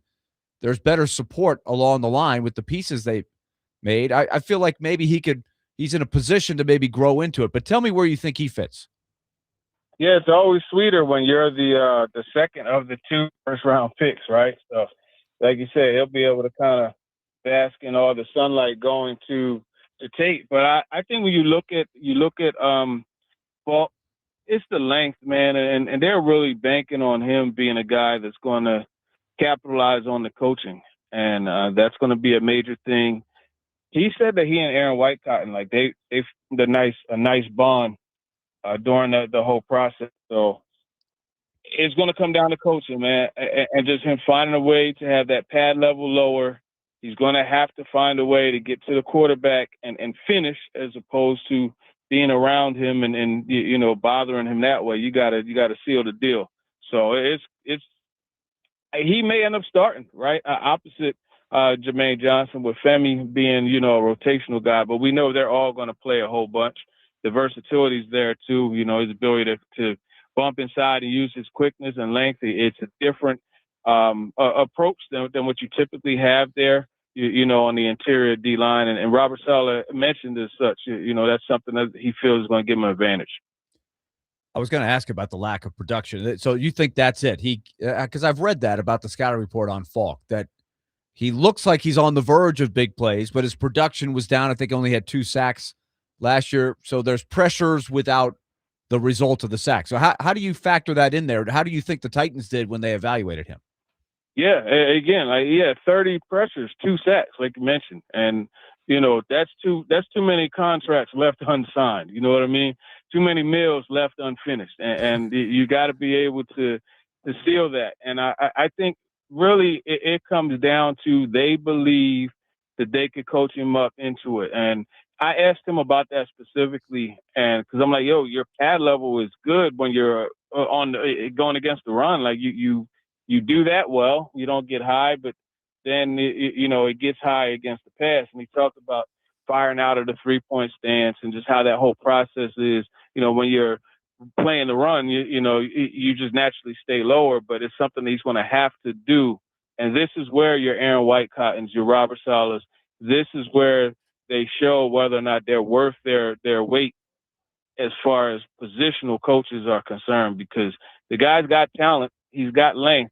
He's 20 years old, so he's still got a lot of man strength to acquire too. So it looks good. There's potential, but you ask any coach and they'll tell you, son, your potential could get me fired. Right. Herm Edwards used to call those two-staff guys, right? The first staff doesn't get the results, so you get the results on the second staff. They benefit. But I was going to ask you about the age because, and I think the third pick falls into this category as well, but you mentioned it. They're both young prospects. They're getting drafted, both Falk and Tate, the earliest possible time you can get drafted, which is a good thing. It means they've grown into this window early in the context of so many college players now tend to be older. So how do you think that was by design? Do you think that factored in, Terron? I don't hear this talked about as much as I think it should be these days. Yeah, I think it was more coincidence than anything, because I mean, they drafted older guys in Coogan and Carmona. They're both older than Latham. So, it kind of swung the opposite direction. So I think it just came down to these were prospects that they liked, and they felt that, they were good on the field, off the field, and hey, at the age, it was just an added bonus. I think that's how it works. I don't think they really targeted these guys because they're 20 years old. I got one for you before we get out of here, TD. You mentioned Femi, and he has been sort of the lost guy in all of this. Even when they brought him in, they drafted him in the second round. It was like he was a project because he was playing a new position. How do you compare him to Keldrick Falk? Because it seems to me that Keldrick Falk is sort of a project in another sense, but you have two guys with it. If you're talking about the measurables and everything else, they have it. But now you have two guys that is trying to learn a position both at the same time, really. Yeah, look, man, those are two guys where it's like, if you wanted to design an edge-setting defensive end in a 4-3 scheme, you'll come out with a product similar to Falk. Mm-hmm. He's, his lower body is solid. He's long. He's strong. He's lean. That's what you want, and he knows how to use. Just as I always think of watching Vrabel work with those guys, where it's like he's showing them how to like position their arms and turn the lineman inside to seal the edge, and length is always a big bonus for that. So I think that's something that he brings. And then when you look at Femi, Femi is just like remember the old He-Man dolls, man? Like that's what Femi looks like. One of the He-Man dolls. And just the way he's built, and then also just looking at him starting to learn the pass rush. I watched him work with Coach Lo Locust, who today is her birthday, by the way. But watched him work with her and with Ben Bloom, the outside linebackers coach, the pass rush coaches. And you saw him just come along as the year went. He got more comfortable with his hand movement and just, things to do with it. Terron Davenport has been our guest on D-Mace, Vingan, and Donick. He joins us every Monday and is presented by Bart Durham Injury Law. TD, as always, a pleasure. We'll catch up next week. All right. Appreciate it. Guess what? What's up? No matter what, let's go Mets. Stay with it. Times are tough, TD. Got to hang in there. It's bad when the Rockies pitching staff comes into your house and pushes shuts you you around down for 3 straight games. Man. Yeah. That's not good. It's a tough life to live, but, Love isn't always easy. Keep your chin up, There you TD. Keep that chin up. You got it. Thin line between love and hate. 615-737-1025. We'll take your thoughts on what Terron Davenport had to say about the Titans draft class. 615-737-1025. But coming up next, I do want to sneak in a hockey thought because the Stanley Cup playoffs are ongoing, some fabulous games, and I think Willie and I are going to disagree on something, and we'll discuss that next. 615-737-1025. Willie Donick, Derek Mason, Adam Vingan, 1025 The Game.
D-Mace, Vingan, and Donick, 102.5 The Game. Willie Donick, Derek Mason, Adam Vingan here with you. We will get back to the NFL and the NFL draft coming up at the top of the hour. But I do want to devote a segment to the Stanley Cup playoffs because the Stanley Cup playoffs have been fabulous overall. One hell of a finish last night in Anaheim between the Ducks and the Oilers, to say the least, Willie. I can't turn off the Tampa Bay-Montreal series. That series has been fabulous from start to finish. Like, if you haven't watched any of the playoffs, I recommend it. The games have been great. Well, some of them, not all of them have been great. 2 games tonight. Philadelphia looks to eliminate Pittsburgh in Pittsburgh. That's game 5 of that series. Vegas and Utah as well tonight. I believe, Willie, that is also game 5 of that series, if I'm not mistaken. Or is that game 4? Game 4. Oh, geez. It is game 4. That series started late, I feel like. Anyway. Utah is up 2-1 and playing at home. So it's crunch time for the Golden Knights. Indeed. You could have a Mammoth Ducks second round for a chance to throw out the record books when the Ducks and the Mammoth come to town. And you would have this is the issue with the draw, right? Not playing the 1 versus 8, 2 versus 7. You have a draw where in the West it's very imbalanced, one bracket versus the other. And to me, there's just no comparison between the teams in the 2 brackets. And Utah is good. Like, and Anaheim has got to be extremely encouraged with what they're doing against the Oilers. 3-1 on Edmonton. Yeah, the Oilers, the 2-time defending Western champs, have got a whole list of problems. They could be out in the first round tomorrow, right after Connor McDavid re-up for 2 more years. And as I said, the moment he did it, they're not getting better. They're getting worse. This is the roster around him. The ultimate nightmare scenario for the Edmonton Oilers would be to lose in the first round to the Ducks in 5 games after Connor McDavid signed that contract. But there is one series I do want to focus on, and that is a series that concluded yesterday when the Colorado Avalanche swept the LA Kings. The Avalanche won 5-1 yesterday in the final game of Anze Kopitar's soon-to-be Hall of Fame career. And this isn't going to be an argument, about whether the Predators could have done better than the Kings if the Predators had made the playoffs and drawn the Avalanche. Because quite frankly, I do think that these Kings were one of the worst teams in recent memory to make the playoffs. If not for the fact that the Kings went to overtime every night, they would have been nowhere near the playoffs. But here is what I was thinking as I watched this series and read a story from my friend Corey Masisak of the Denver Post about the LA Kings he published over the weekend. The headline of that story, by the way, if I can find it, How Kings Ended Up in NHL's Mushy Middle After Stanley Cup Triumphs is a Case Study for Other Clubs. And here was my takeaway from watching the Avalanche dispatch of the Kings in 4 games. Whenever we have the discussions about what the Predators should do, should they keep trying to make the playoffs? Should they intentionally rebuild? A lot of you will point out that you don't want to rebuild. You want the team to try to be competitive every year and try to make the playoffs. I would submit to you as a counter argument, the LA Kings. The LA Kings have made the playoffs 5 consecutive years. The LA Kings have lost in the first round of the playoffs in 5 consecutive years. The LA Kings have now lost 8 consecutive playoff games dating to last season. LA was up 2-0 on Edmonton in the first round last year. Edmonton won 4 in a row to win the series. And of course, the Kings were swept by the Avalanche. So 4 + 4 is 8. 8 consecutive playoff losses. So when I hear that, hey, there's value in making the playoffs, what value has there been in the Kings making the playoffs each of the past 5 years? They haven't stood a chance, I would argue, in those 5 years. But what my ultimate concern is, and then I know Willie wants to offer his counter argument. Oh, you're stepping right into my trap, by the way. Okay. You're walking right into my This is what I would argue. The last thing that I want for the Nashville Predators is to be the LA Kings.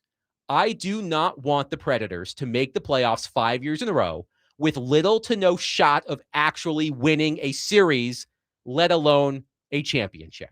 So when you say, oh, I think the Predators should try to make the playoffs, may I submit to you the 2022 through 2021 through 2025 LA Kings?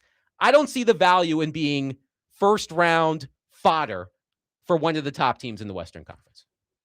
Okay. First of all, they lost 4 straight years to the Edmonton Oilers. Yes. And much better Edmonton Oilers teams than this year's Edmonton Oilers. Agreed? Yes. These were the best premier Oiler teams. So it's not that they just lost to 5 different teams. There was one team they could not get past, and it was the luck of the draw, the situation you have, the way they do the brackets, which is flawed. 85 to 90% of the fans and players and coaches do not want this system because it's not fair.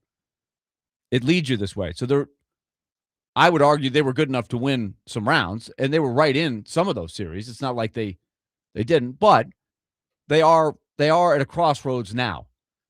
But Adam, you're leaving out the most important thing that you are omitting. What is that? They did rebuild. They went through the rebuilding to get to this group. When they won cups in 2012 and 2014, in the years after that, they still were trying to win for a couple seasons. And then they reached a point where it was like, okay, this Daryl Sutter Kings team that won twice is out of the window. So they regrouped. They shut it down for a while. They amassed the number 1 prospect pool in the game. In 2021, according to our friend Scott Wheeler of The Athletic. I just want to put that they in were there. the number 1 prospect pool that year. Correct. So they went through a rebuild.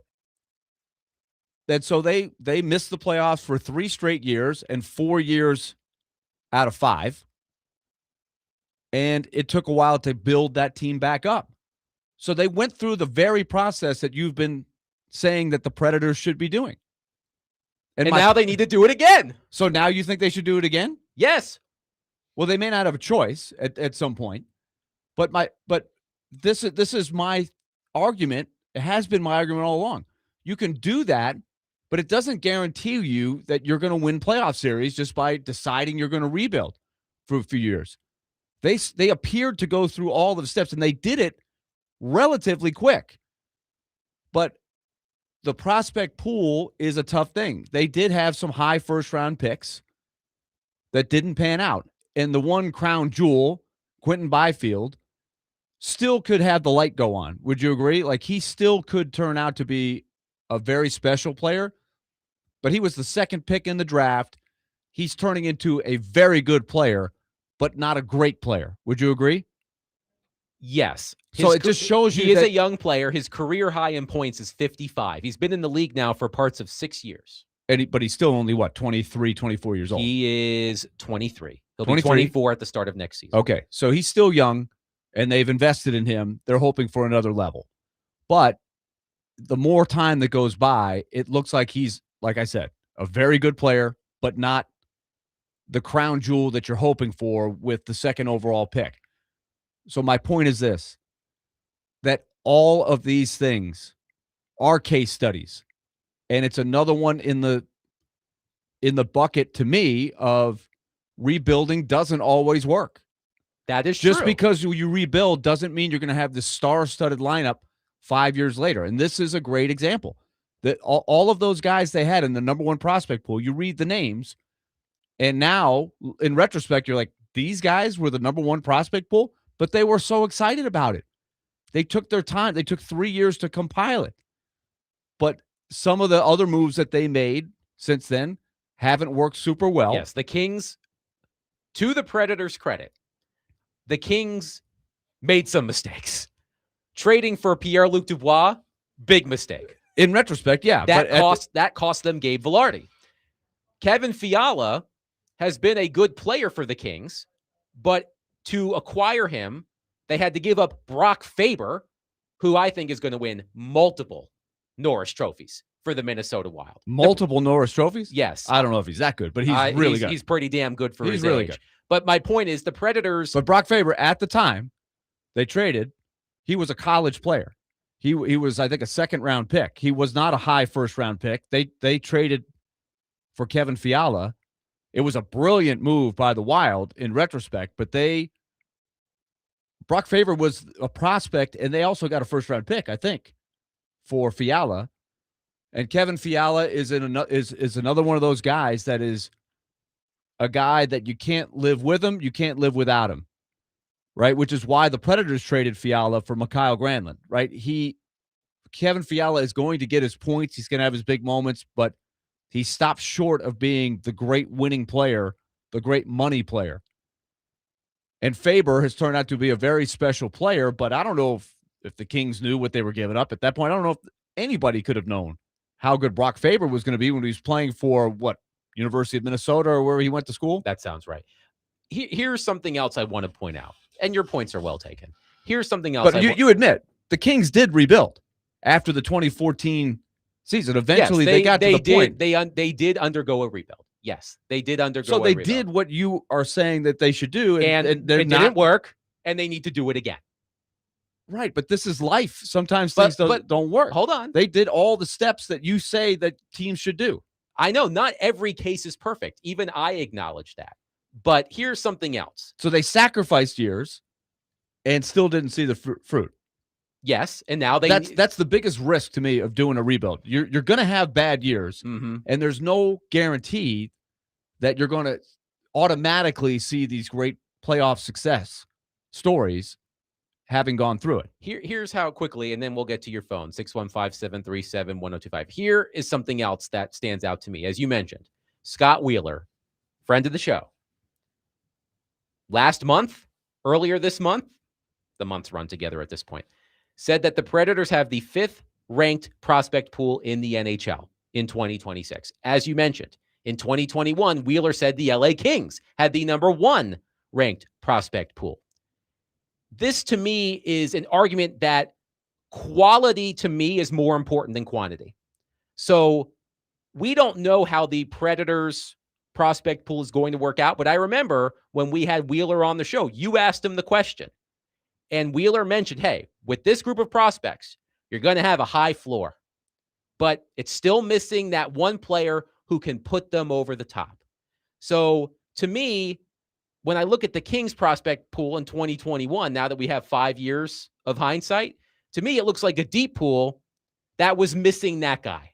Quentin Byfield has been in the NHL now. I think he's played... You said parts of 6 seasons. Parts of 6 seasons. I want to get the total number of games. He's played 339 games over 6 seasons.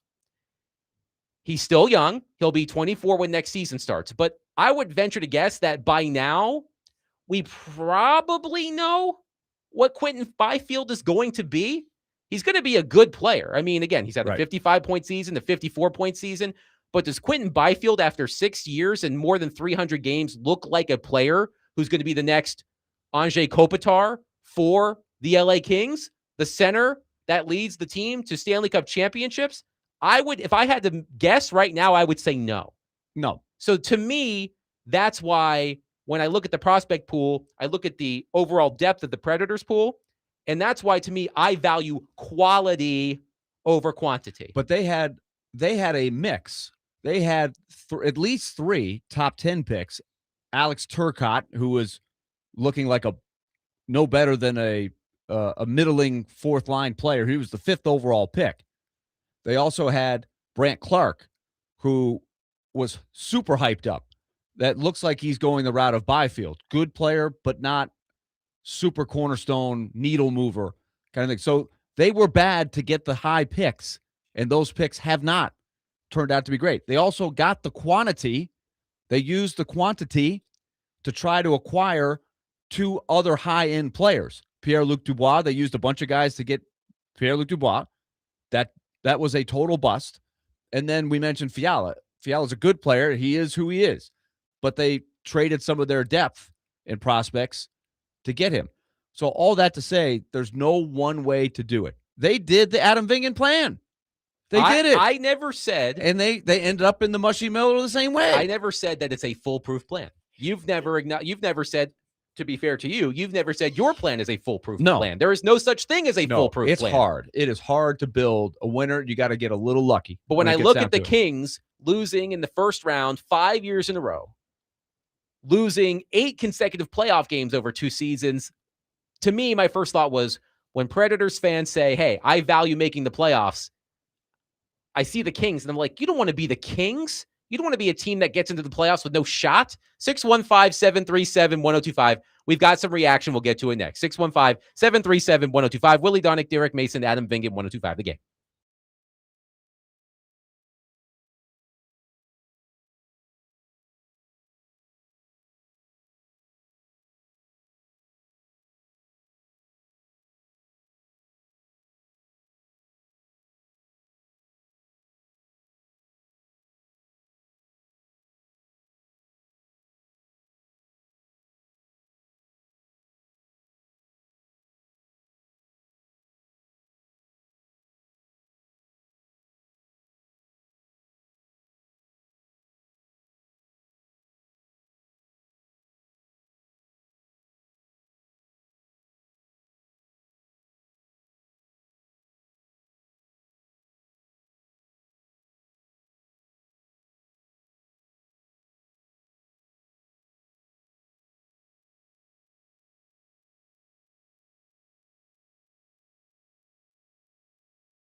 D Mace, Vingan, and Donick, 102.5 The Game. Willie Donick, Derek Mason, Adam Vingan, and David Janes here with you. Talking Predators, and we have a lot of calls to get to.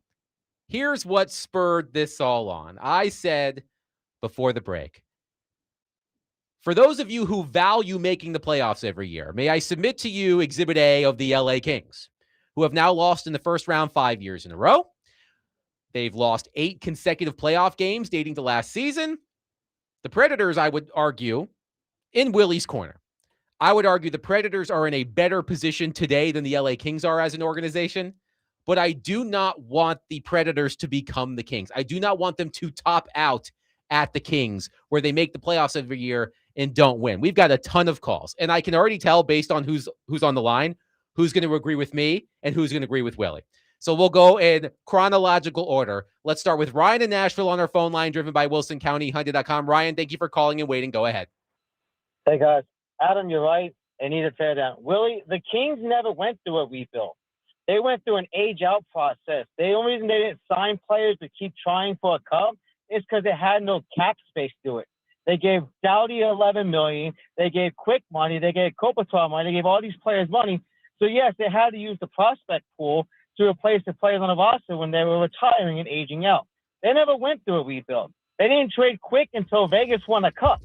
They kept trying for the playoffs and kept trying for a cup every single year. That's not true. That's not true. 2018, 2019, 71 points. 2019, 20, 64 points. 2021, what 49. was their cap space? What was their cap space in the year? Well, this is my point. That a lot of those teams, Thank you, Ryan. And the Kings won 2 cups. So that's the price you pay most of the time. Is you do have your core age, right? Even there's still a few guys left from those teams. Kopitar is one of the last standing, and he's now just retire. Drew Doughty. Now it's Doughty. Yep. And Quick is still in the league, but he's one of the older players in the league. So they did an amazing job staying around. But that roster did age out. But that's my point most of the time is most of the time when teams go through the full rebuild, it's really because they don't have another option. If you have an option of going backwards as opposed to an option of building creatively without going all the way down to the bottom, I would choose to avoid the commitment to go all the way to the bottom. But the Kings did rebuild. Would you agree with that, Adam? I would say they missed underwent some sort of 4 retool, out of 5 rebuild, years whatever missing. it's called. Yeah. Use the word. You know how Elliot Freeman always says, people don't like to use the word rebuild. It's a scary word. They underwent some sort of remodeling. And I thought it was a smart way to go. The Kings did a pretty good job, all things considered. They didn't slip into a Buffalo vortex, right, where it took way too many years to get to where they are now. And by the way, Buffalo looks really good right now. They might go pretty deep here, the way they're playing. But it just took so long. And now, like if I'm a Kings fan, Adam, and you sold me on the rebuild the first time, the first time around, I could say, okay, they really didn't have a choice. This is just what needs to happen. We've got our 2 cups. But now if you're trying to sell that for a second time, that's a tough sell, I think. And right now, it is going to be tough because they may not have a choice. Their prospect pool is now very thin, and their top-level players are pretty old.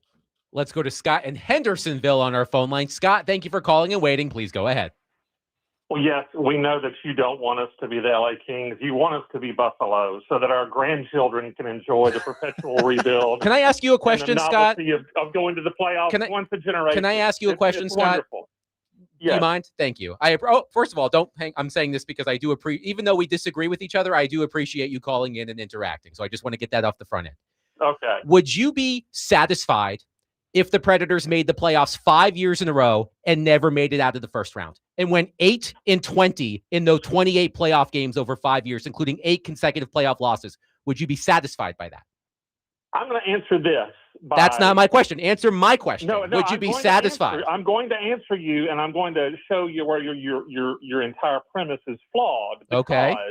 Go ahead. The value of making the playoffs, the Kings were not playing 7 rookies this year. The value of us making the playoffs is we were playing 7 rookies every night. And them making the playoffs would pay off the next time we make the playoff. That's what it was all about. The Kings losing 4 in a row, it has a lot to do with, running into the Oilers every year. That was a big part of it. So it's in no way analogous to this year's Preds team because they don't play. They are an old team. Their core is old. Their backups are old. They were nowhere near in our situation. So that was why, in particular, this Preds team making the playoffs, who we have not been in the playoffs the last few years, would have been a good thing. And it is an imperative for next year. I hope you understand the difference. Thank you for the call, Scott. And I do appreciate our back and forth, even if we get a little feisty with each other. Let's go to Adam in Portland on our phone line. Adam, thank you for calling. Go ahead. Adam, I like that you said you could tell whose side you're on. Go ahead. Who do you think side that I'll lean on? Mine. You know me pretty well. Mine. I absolutely think that getting in there and getting swept out would be better than what we just experienced, which is being 1 point out and not making the playoffs. I would much rather go to the playoffs every year. Our organization, because we're stuck in such a spot, dude, where our organization loves this 8-year non-trade goalie. I feel like it's blasphemy to say that Roman Josi couldn't possibly be traded for assets. Like we're not able to tear it down properly. So what's the point? You might as well sneak into the playoffs and get put out. Watching the Stars and the Minnesota the other day, I was sitting here like hurting because I'm like, God, I wish the Preds could play one of these teams. We'll probably get beat, but that was so much fun to watch. And I don't care how much of like football fans we are. The best sports in the world is NHL playoff hockey, and I'll fight anybody tooth and nail on that, especially when it goes to overtime. I just can't stand us being out of it. So that's where I'm at, dude. Yeah, I would get in even if we keep getting beat. Okay, actually, I was wrong. Thank you, Adam. I thought Adam would agree with me. I do think Scott's point, going back one call, was a good point. That the Kings have to be a little bit downtrodden in that they doubled down. They traded for Artemi Panarin. They went for it. They fired their coach at a weird time of the season to try to get in and go for it. And they lost with not a real impressive showing. And even if Kevin Fiala had been there, I'm not sure they would have been good enough to really challenge the Avalanche. And that probably was going to be the case for the Predators. I think the Predators maybe could have done better in that round, but still, we know that would have been a huge underdog situation. But Scott's point is, give the Predators credit. They've been compiling behind the scenes as they have been trying to make the playoffs a prospect pool that's pretty good and pretty deep. They haven't traded future assets to try to barely get into the playoffs, whereas the Kings did feel like they were banking on this prospect pool that has not really panned out. That's the biggest reason why they haven't been able to get past the Oilers. And the uniqueness of the draw, I think it's a little deceiving. Having to play the Oilers in the first round 4 straight years when you're playing McDavid and Draisaitl, a Predator fan ought to know how tough that is. So I don't think you can just be defined by you lost in the first round. It's who did you lose to? Here's my ultimate concern. My ultimate concern is Predators fans are going to talk themselves into what Kings fans may have been talking themselves into in 2021. Hey, we've had some down years. We've built up this prospect pool, probably some good players in there, and we've seen what happened with the Kings now that we have 4 or 5 years of hindsight. And who knows? Maybe the Predators, the new GM, by the way, where is the new GM? We'll discuss that at some point this week. At some point, you got to hire somebody. Right. The new GM may decide to do what the Kings did back then. They may decide to trade one of those prospects for a player with a proven NHL track record, put him in the lineup, and try to compete in the playoffs. We don't know yet. But my whole point in all of this, and I mention this all of the time, like I know that some of you can't stand when I talk about this. As one texter said, only idea I dislike more than losing on purpose is continuing to listen to someone talk about it every afternoon between 3 and 6. To be fair, it's not every afternoon. It's some afternoons. It's not every afternoon. It's some afternoon. Every other afternoon. Yeah, maybe every other afternoon. But ultimately, my point is this. I understand your point too, Willie. The Kings, the way that the playoff format is, they drew the Oilers 4 years in a row with two of the best players on the planet. That team went to the Stanley Cup final in 2 of those years. My argument would lost be to Vegas at another one of the years that was, I think, in the conference final, maybe something thereabouts. So maybe second round. They've run into a very tough first round matchup in all 5 of these years, right? 4 with the Oilers, and then this year the best team on paper in the whole league. And then my argument would be, I would want the Predators in the same scenario to build themselves up so that they aren't a wild card team. So they don't necessarily have to run into the best team in the Western Conference. Because to be a great team, you do have to beat other great teams. But that's the problem with the 2 versus 3, which the Kings were in a couple of those series, right? The 2 versus 3 in the Pacific, where you're facing another heavyweight. It's what we're seeing right now for the Tampa Montreal series. 2 and great Dallas teams, and Minnesota. Dallas and Minnesota. Those are the 2 best series going. I get it right now because the teams are really, really good. It's super even. It's wildly entertaining hockey. But 2 of those teams are going out in the first round. 2 really good teams. My overall point is, I don't know how Kings fans are feeling today after their team was swept. They're probably really sad because Anze Kopitar retired, and he's an outstanding player. But I'm sure they're also feeling a bit disgruntled. About you have to. But that's and I don't want Predators fans. I don't want I don't want Predators fans to feel the same way. Okay, let me ask you this, Adam. Do you think there was anything wrong with the Kings' plan? Like the plan that how they went about it to bridge themselves from two cup winners in 2014 to a couple of years where, okay, we're assessing, can we still hang on? No, we're not quite good enough anymore. We got to move on. From that point until now, I don't really have a problem with their plan. They had some trades that if they could do it over again, maybe they would go differently. But they built it. That was not flawed decision making. They just haven't gotten the results. And I think sometimes that's unfortunately hockey. Right? So the plan, did you have a problem with the way they built the team? Like when they traded for Pierre-Luc Dubois, which was a big, big problem in retrospect, that was a bust. But at the time, Pierre-Luc Dubois looked like he was the 3rd pick in the draft. He looked very promising, and it just didn't happen. I don't disagree with what the Kings did. They did make some mistakes along the way. And again, I acknowledge that the Predators have yet to make the same mistakes. I do think the Predators today are in a better position than the Kings are today. That is for sure. I don't think I could argue that. But at some point, I want the Predators to A, get back into the playoffs, and B, be a legitimate threat once they do. And we'll see what the new GM does again. Do you think the Kings were a threat this year? Not this year. I'm talking about in the 5 years where you keep talking about they've lost the first round for 5 years. I think they were a threat without going back and looking at each specific. Like they team. weren't 110-point teams, right? But they were. The thing about the Kings is they're always good defensively. They usually get good goaltending. They can't score for crap. That's part of the issue with the Kings is that they cannot keep up with the Oilers. And in this case, the Avalanche, they don't have the offensive firepower to do that. So, look, we'll continue this conversation. It will heat up once the new GM gets hired. 615-737-1025. Outstanding participation. I didn't mean to fire y'all up today. This is not an easy thing. Look, I fully admit, while I'm hammering away at Adam, the Predators could have no choice in a couple years if they try to keep together.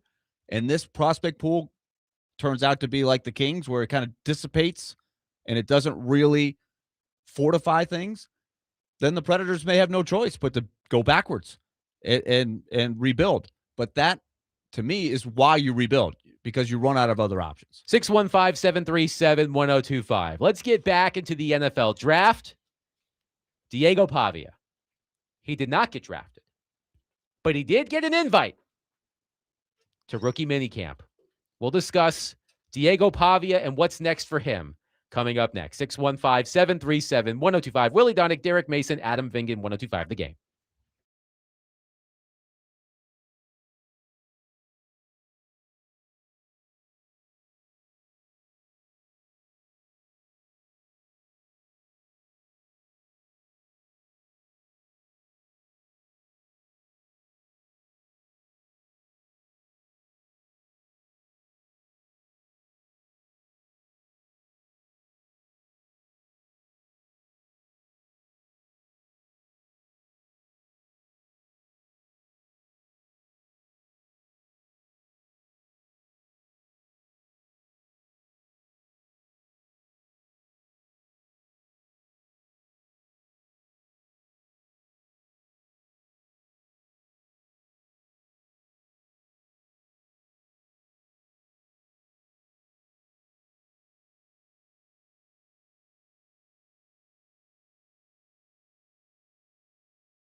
D-Mace, Vingan and Donick, 102.5 The Game. Willie Donick, Derek Mason, Adam Vingan here with you. You hear the song.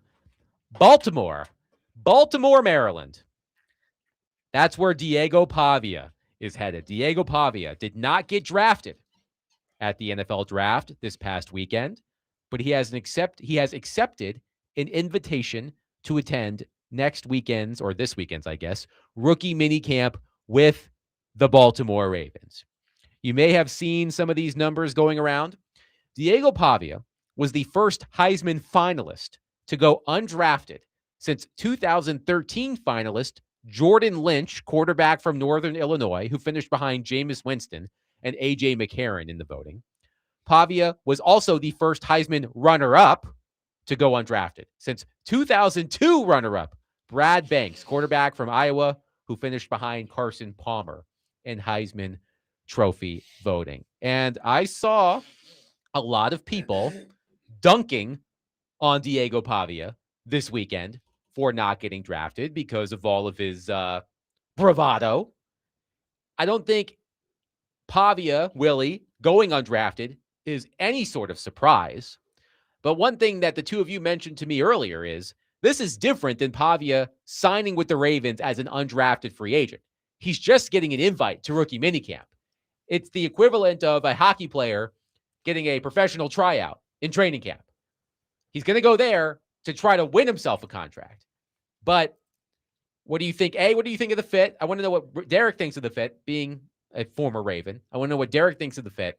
But I also just want Willie, I want to start with your opinion just on Pavia going undrafted and seemingly a lot of people taking glee in the fact that Pavia didn't go draft. You know, I'm not surprised, but it is. I think I'm a little surprised that nobody gave him a straight up undrafted free agent contract. I thought somebody would give him that. But he not only didn't get drafted, but he's got to try out to just get to training camp. That's what it amounts to. I'm not even sure if it equates to a PTO, because in a PTO, at least you get to come to training camp. Like you're in the real camp. That is true. With a chance to make the team. He's not guaranteed to make it to training camp. He's got to do well in the OTAs, etc. And you wonder, too, with Clark Lee's relationship with the new coach for the Ravens, Jesse Minter, who was the defensive coordinator and safeties coach under Clark Lee at Vanderbilt. If Clark Lee didn't have something to do with, hey, Jesse, look, you got to trust me on this. He's worth bringing into camp. But he's got to win the job in this rookie camp. He's got to be the best among the rookies. I think the job opening is maybe a third string practice squad quarterback for the Ravens. That's what you're trying out for. So I'm curious how Diego handles this, because I don't think you can go into that camp saying, hey, I'm supposed to be a starter in this league. Like, the bravado will take you so far, but you're not looking for that. The job description is we want a developmental third string quarterback, right? We're not looking for a starter right now. We have a starter. Yeah, they got started for a very long time. So they're not going to be looking for one unless injury, but for the next 5 to 10 years almost. So do you want bravado from your number 3 quarterback who's going to be on the practice squad? I don't know if that's something you absolutely have to have. Yeah, I think, his strength has become a detriment to him as well. The brash, the cockiness. I thought you were going to say confidence. The brass blanks. Yes. No, the brash, the confidence, the cockiness, the testicular fortitude. That too. Yes. But it's this line that he walks, and he's found himself on the wrong end of it a few times.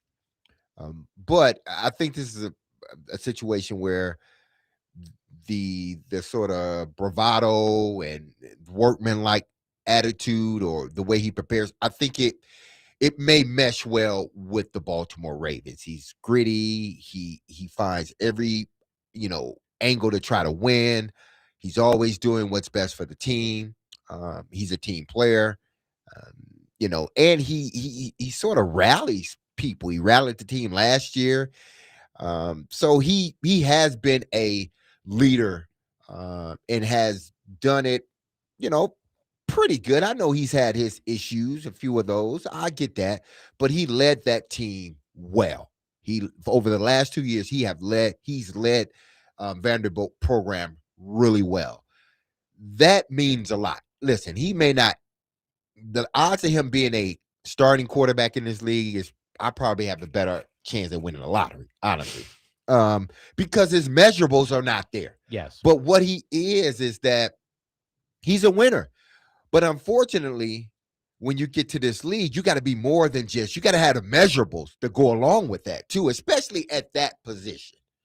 You can be a winner, but if you're 5'10" at quarterback, you don't have a strong arm, that's hard.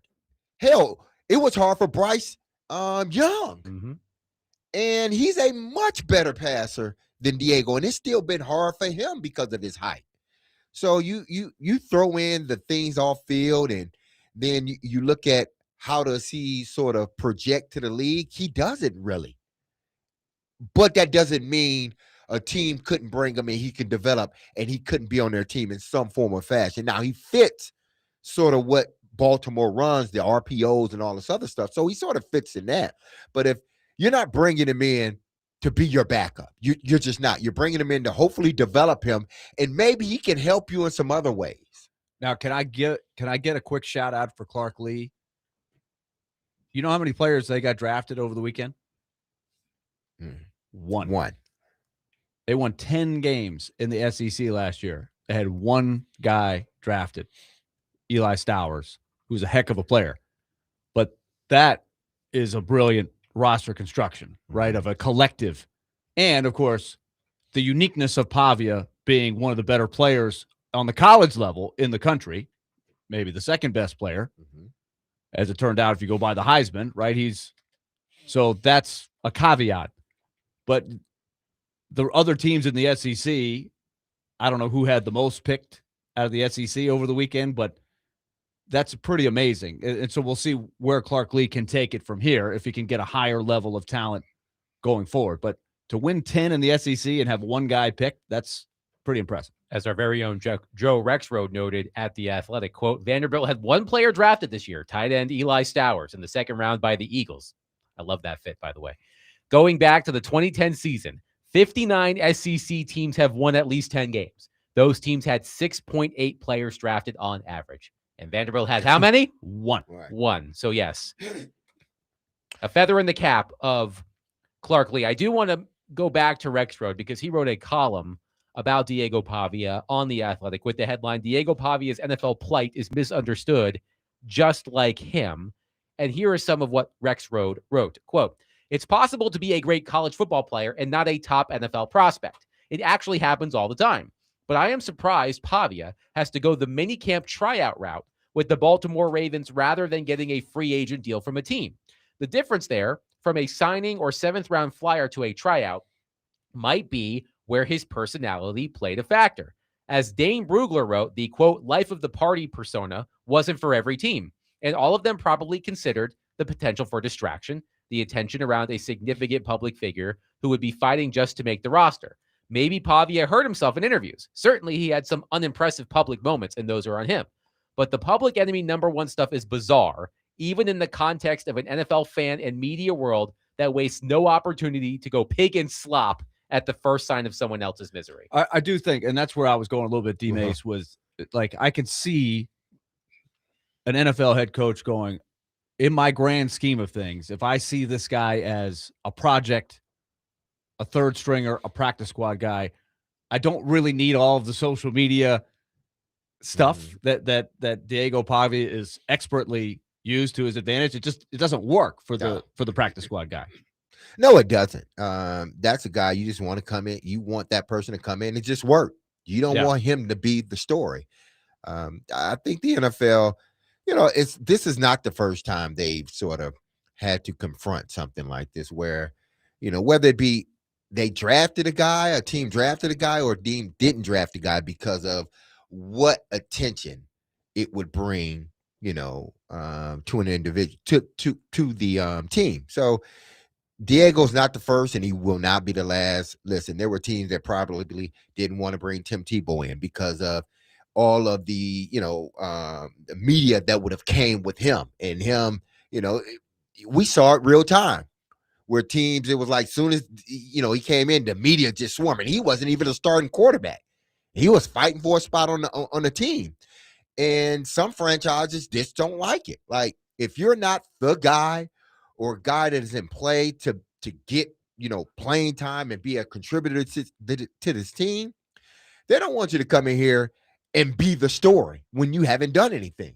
And it's a long shot for you to make the team. And maybe some people chose not to draft Diego because of that. I think it really had to do with the measurables. I mean, it ultimately had to do with the measurables. Of course. Because Exactly, how many yeah. times in the history of sports has a team put up with someone who has the ego of Diego Pavia, Exactly. who is 6'5" and 250 a rocket pounds arm and kind can of throw thing, the yeah. ball 80 yards down the field? Listen, he would It have is got the drafted. measurables. If he was 6'1", If he was the 6'2", average quarterback, exactly, he by would have got size, drafted. Yes. No matter what Sure. these things that Literally which the wasn't average great. quarterback. Yeah, it wasn't great what he did, but they would have looked at that, and to them, the potential would have sort of overshadowed whatever problem they thought he had off the field. But in his case, it's unfortunate.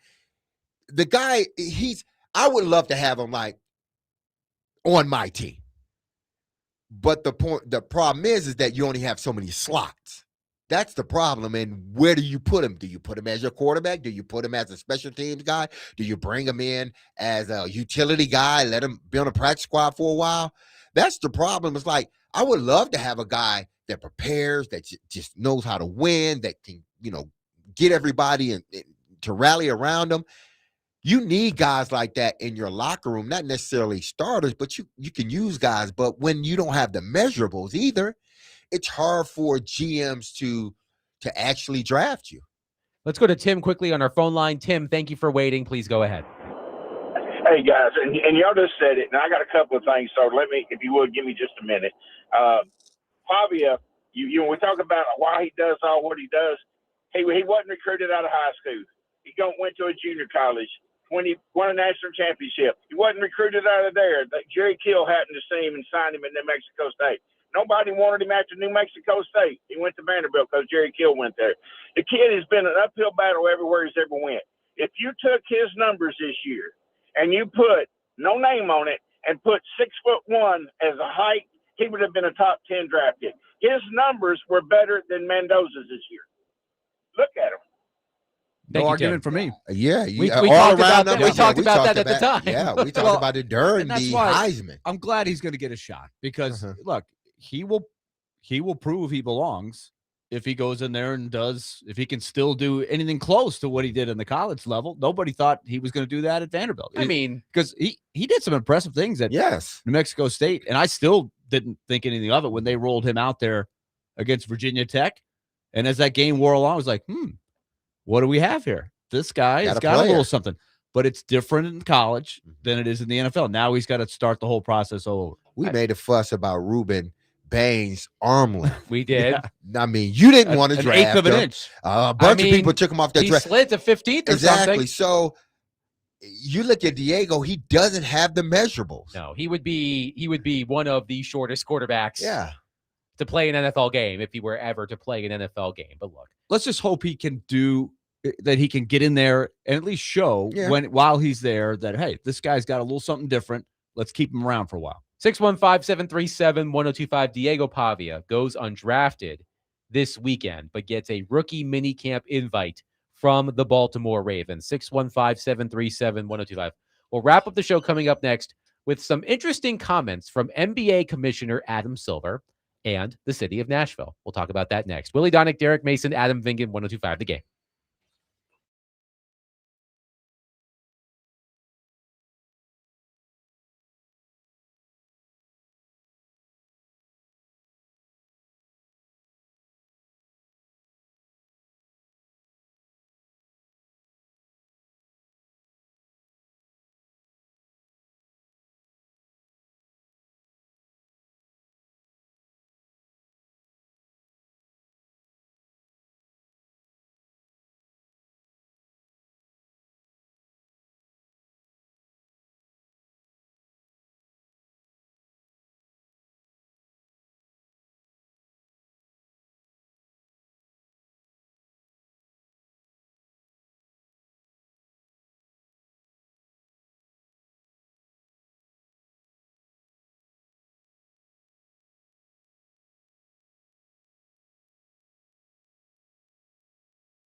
I'm sure you saw there was a lot of headlines, LeBron's comments about Memphis, and then talk about potentially moving a team to Nashville. Is that on the table at all, or is that just people just kind of running with something?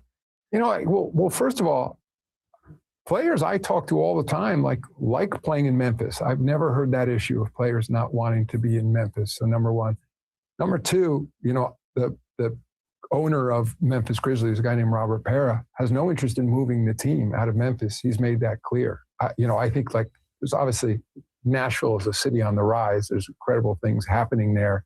If it were up to me, I'd love for them to play a few games a year in Nashville and sort of be Tennessee's team to the extent they can. But, Memphis has been a great market historically for the NBA. There's, amazing history in that city, amazing culture, and it's a big country, and so as I look out, at our 30 teams, we want teams to be able to do well everywhere. We have a revenue sharing system, et cetera. But there's from my standpoint, there's no reason why the Memphis Grizzlies can't be successful. That was NBA Commissioner Adam Silver, I believe, on Pardon My Take, talking about all of the Memphis hate. We talked about that several weeks ago. But in there, Silver says, I wouldn't mind if the Grizzlies played a few games in Nashville every season, became Tennessee's team. What do you think about that idea? This is why the NBA is where they're at. They have no backbone. I could never see Roger Goodell saying, well, man, yeah, I think Nashville, I think the Titans should play in Memphis. A few games. Or Knoxville. A few games, to be Tennessee's team. Come on, man. No. Memphis, okay? That's their team. Yes, we've established I'm a basketball guy. If Memphis was my team, I would love them. I like them now, but they're not my team. But just because they're Memphis doesn't make them not Tennessee's team. That would say, well, the Titans aren't Tennessee's team, which they are the state of Tennessee's team. The Tennessee Titans are. And I get it, it's the Memphis Grizzlies, but still they have fans here in Nashville. They got fans in Knoxville. They got fans in Chattanooga. They don't need to travel around like the Globetrotters to get more. That doesn't make sense. I could see if it was saying play a couple of games out of the country, which they do already. I can understand. It's not like Nashville is another country. You would only do that if you're trying to spread your, the footprint to another country. To be fair, people who live in Nashville versus people who live in Memphis.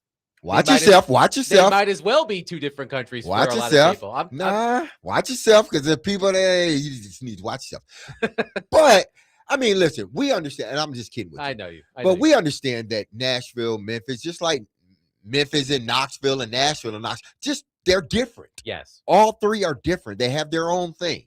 But that doesn't make, since we have our own thing, we're different, then the Memphis Grizzlies need to travel to Knoxville to be Tennessee's team, or they need to travel here or Clarksville. No, you want to go see the Memphis Grizzlies, go to Memphis to see them. They're still our team, Tennessee's team. That's why the NBA, get a backbone. Just get a backbone. I think it shows a little disconnect of how the state works. It sounds good from afar to say, play a couple games over in Nashville, but Memphis and Nashville don't crisscross. That was my point. Yeah. They don't crisscross. It doesn't make sense. Would you take it if they offered it? I mean, I would go. I would go, yes. Game of course. At Bridgestone Arena. I wouldn't turn it down. Well, depending on who they're playing. Depending on who they play. Well, but I don't think Memphis would offer it unless they said, well, hey, Preds, why don't you guys play a couple games in Memphis? Yes. Predator fans wouldn't go for that, right? No. Just like a Grizzlies fan who's buying season tickets, like, wait a minute, I'm not going to go to Nashville for 4 games. Yeah. Obviously, you wouldn't be charged probably for those tickets, but it's still you would be offended as a hardcore Grizzlies fan that, now I only get to see 38 games. Didn't the Montreal Expos play in San Juan, Puerto Rico? Didn't the Expos split at the end when it was obvious that they were not going to be able to sustain. But they split time between the two places, right? They did. Yeah, that was weird. Well, the Buffalo Bills played some games in Toronto not too long ago, and that was not, I don't think, ideal. When the Buffalo was going through their long stretch of nothingness before Josh Allen, between the Doug Flutie and the Music City Miracle and the I vaguely Josh recall Allen. this. Yep. I vaguely recall that. So it has happened. But back in the day, it's become a long time ago now, but the Packers used to play some games in Milwaukee. But that's different. You're going to another country to play games. So you're spreading your footprint. Yeah, it's like 90 minutes away. Yeah. Buffalo ain't leaving to go play in Syracuse. New York Syracuse. City. Yeah, New York City, something like that. They're not doing that. So I don't know. I mean, the NBA, again, it's like you're listening to the players a little bit too much. You know, why don't you, Adam Silver, why don't you help try to make Memphis better, the city better, instead of trying to take a few games from them and bring them to Nashville? Try making the city better. Help with that. And I'm sure they have been, but help more with that. And maybe players wouldn't argue so much or complain. Stay in your damn room anyway, man. Shoot, you got a game the next day. What you out gallivanting around the city? Stay in your room. But they don't like the rooms. That's the point. They don't like the hotel. Well, the NBA, y'all got enough money. Build a nicer hotel. Oh, okay. They're just gonna build a nicer hotel. The NBA hotel. Exactly. Build a nicer hotel. You can take advice from LeBron James and Draymond Green and everybody else. Guys that are getting ready to leave the league. All right. I've got to read the headline of this story. Yes, please. A former Alabama defensive tackle pleaded guilty Monday to defrauding investors of millions of dollars by putting on makeup and wigs to impersonate NFL players. Who did he impersonate? Luther Davis, 37, entered guilty pleas in federal court in Atlanta to 1 count of conspiracy to commit wire fraud and 1 count of aggravated identity theft. CJ Evans, 29, who was accused of executing the scheme with Davis, also pleaded guilty to the 2 charges. I'm trying to find out. Okay. Davis wore disguises on multiple video calls with investors in 2024, pretending to be 3 different NFL players. He wore makeup and a wig once, a wig a second time, and a do-rag style head covering on a 3rd call, according to prosecutors who identified the players only by initials. Those players whose identities were allegedly used are Atlanta Falcons quarterback Michael Penix, former Cleveland Browns tight end David Njoku, and Green Bay Packers safety Xavier McKinney. It wasn't the same person or 2 different people that did this. Davis wore disguises on multiple video calls. It was 1 guy. He wore makeup with a wig once, a wig a second time, and a do-rag the 3rd time. What was the motive? Just to see if he could get away with it, or was he like trying to In court Monday, Assistant U.S. Attorney C. Brock. Oh my God, this guy's name is C. Brock Brockington. Oh wow, C. Brock Brockington said the man used movie character. Said the man used fake bank and email accounts to help convince lenders they were either acting on behalf of particular athletes or were the athletes themselves. They later sought to impersonate higher profile players with bigger contracts. Okay, so they were trying to get money out of this. Yeah. Yes. The scheme brought in nearly $20 million from at least 13 fraudulent loans that Davis and Evans used in part to buy real estate, jewelry, and cars. So it was working. Davis was a national champion with Alabama in 2010. Gosh. Way to go, Nick Saban. Nick, what's going on with your players? It's not like for a while it was working. Exactly. Can you imagine? How would they work? They got a wig and wow. It reminds me. I'm not gonna say you can't be fooled, but gosh, it's like Ben Affleck in the what you call it? Identity theft is not a joke, Jim. Millions of families suffer every year. Yeah, pretty much so. Yes. I was thinking Ben Affleck in Good Will Hunting. It was like, retainer. Remember, he impersonates. But all you have to do is Google. The job. Google has become like, if you're coming to me, especially, and you say you are an NFL player, and this is, I'm going to Google you. Ding, ding, ding, ding, ding, ding, ding, ding, and your face should pop up. And I'm looking and I'm knowing all black folks don't look like, and that don't look like you. I'm hanging up the phone right now. I can't look like all 3 of those. That's what I'm saying, Willie. That is exactly what I'm saying. I can't get over the fact that the attorney's name is C. Brock Brockington.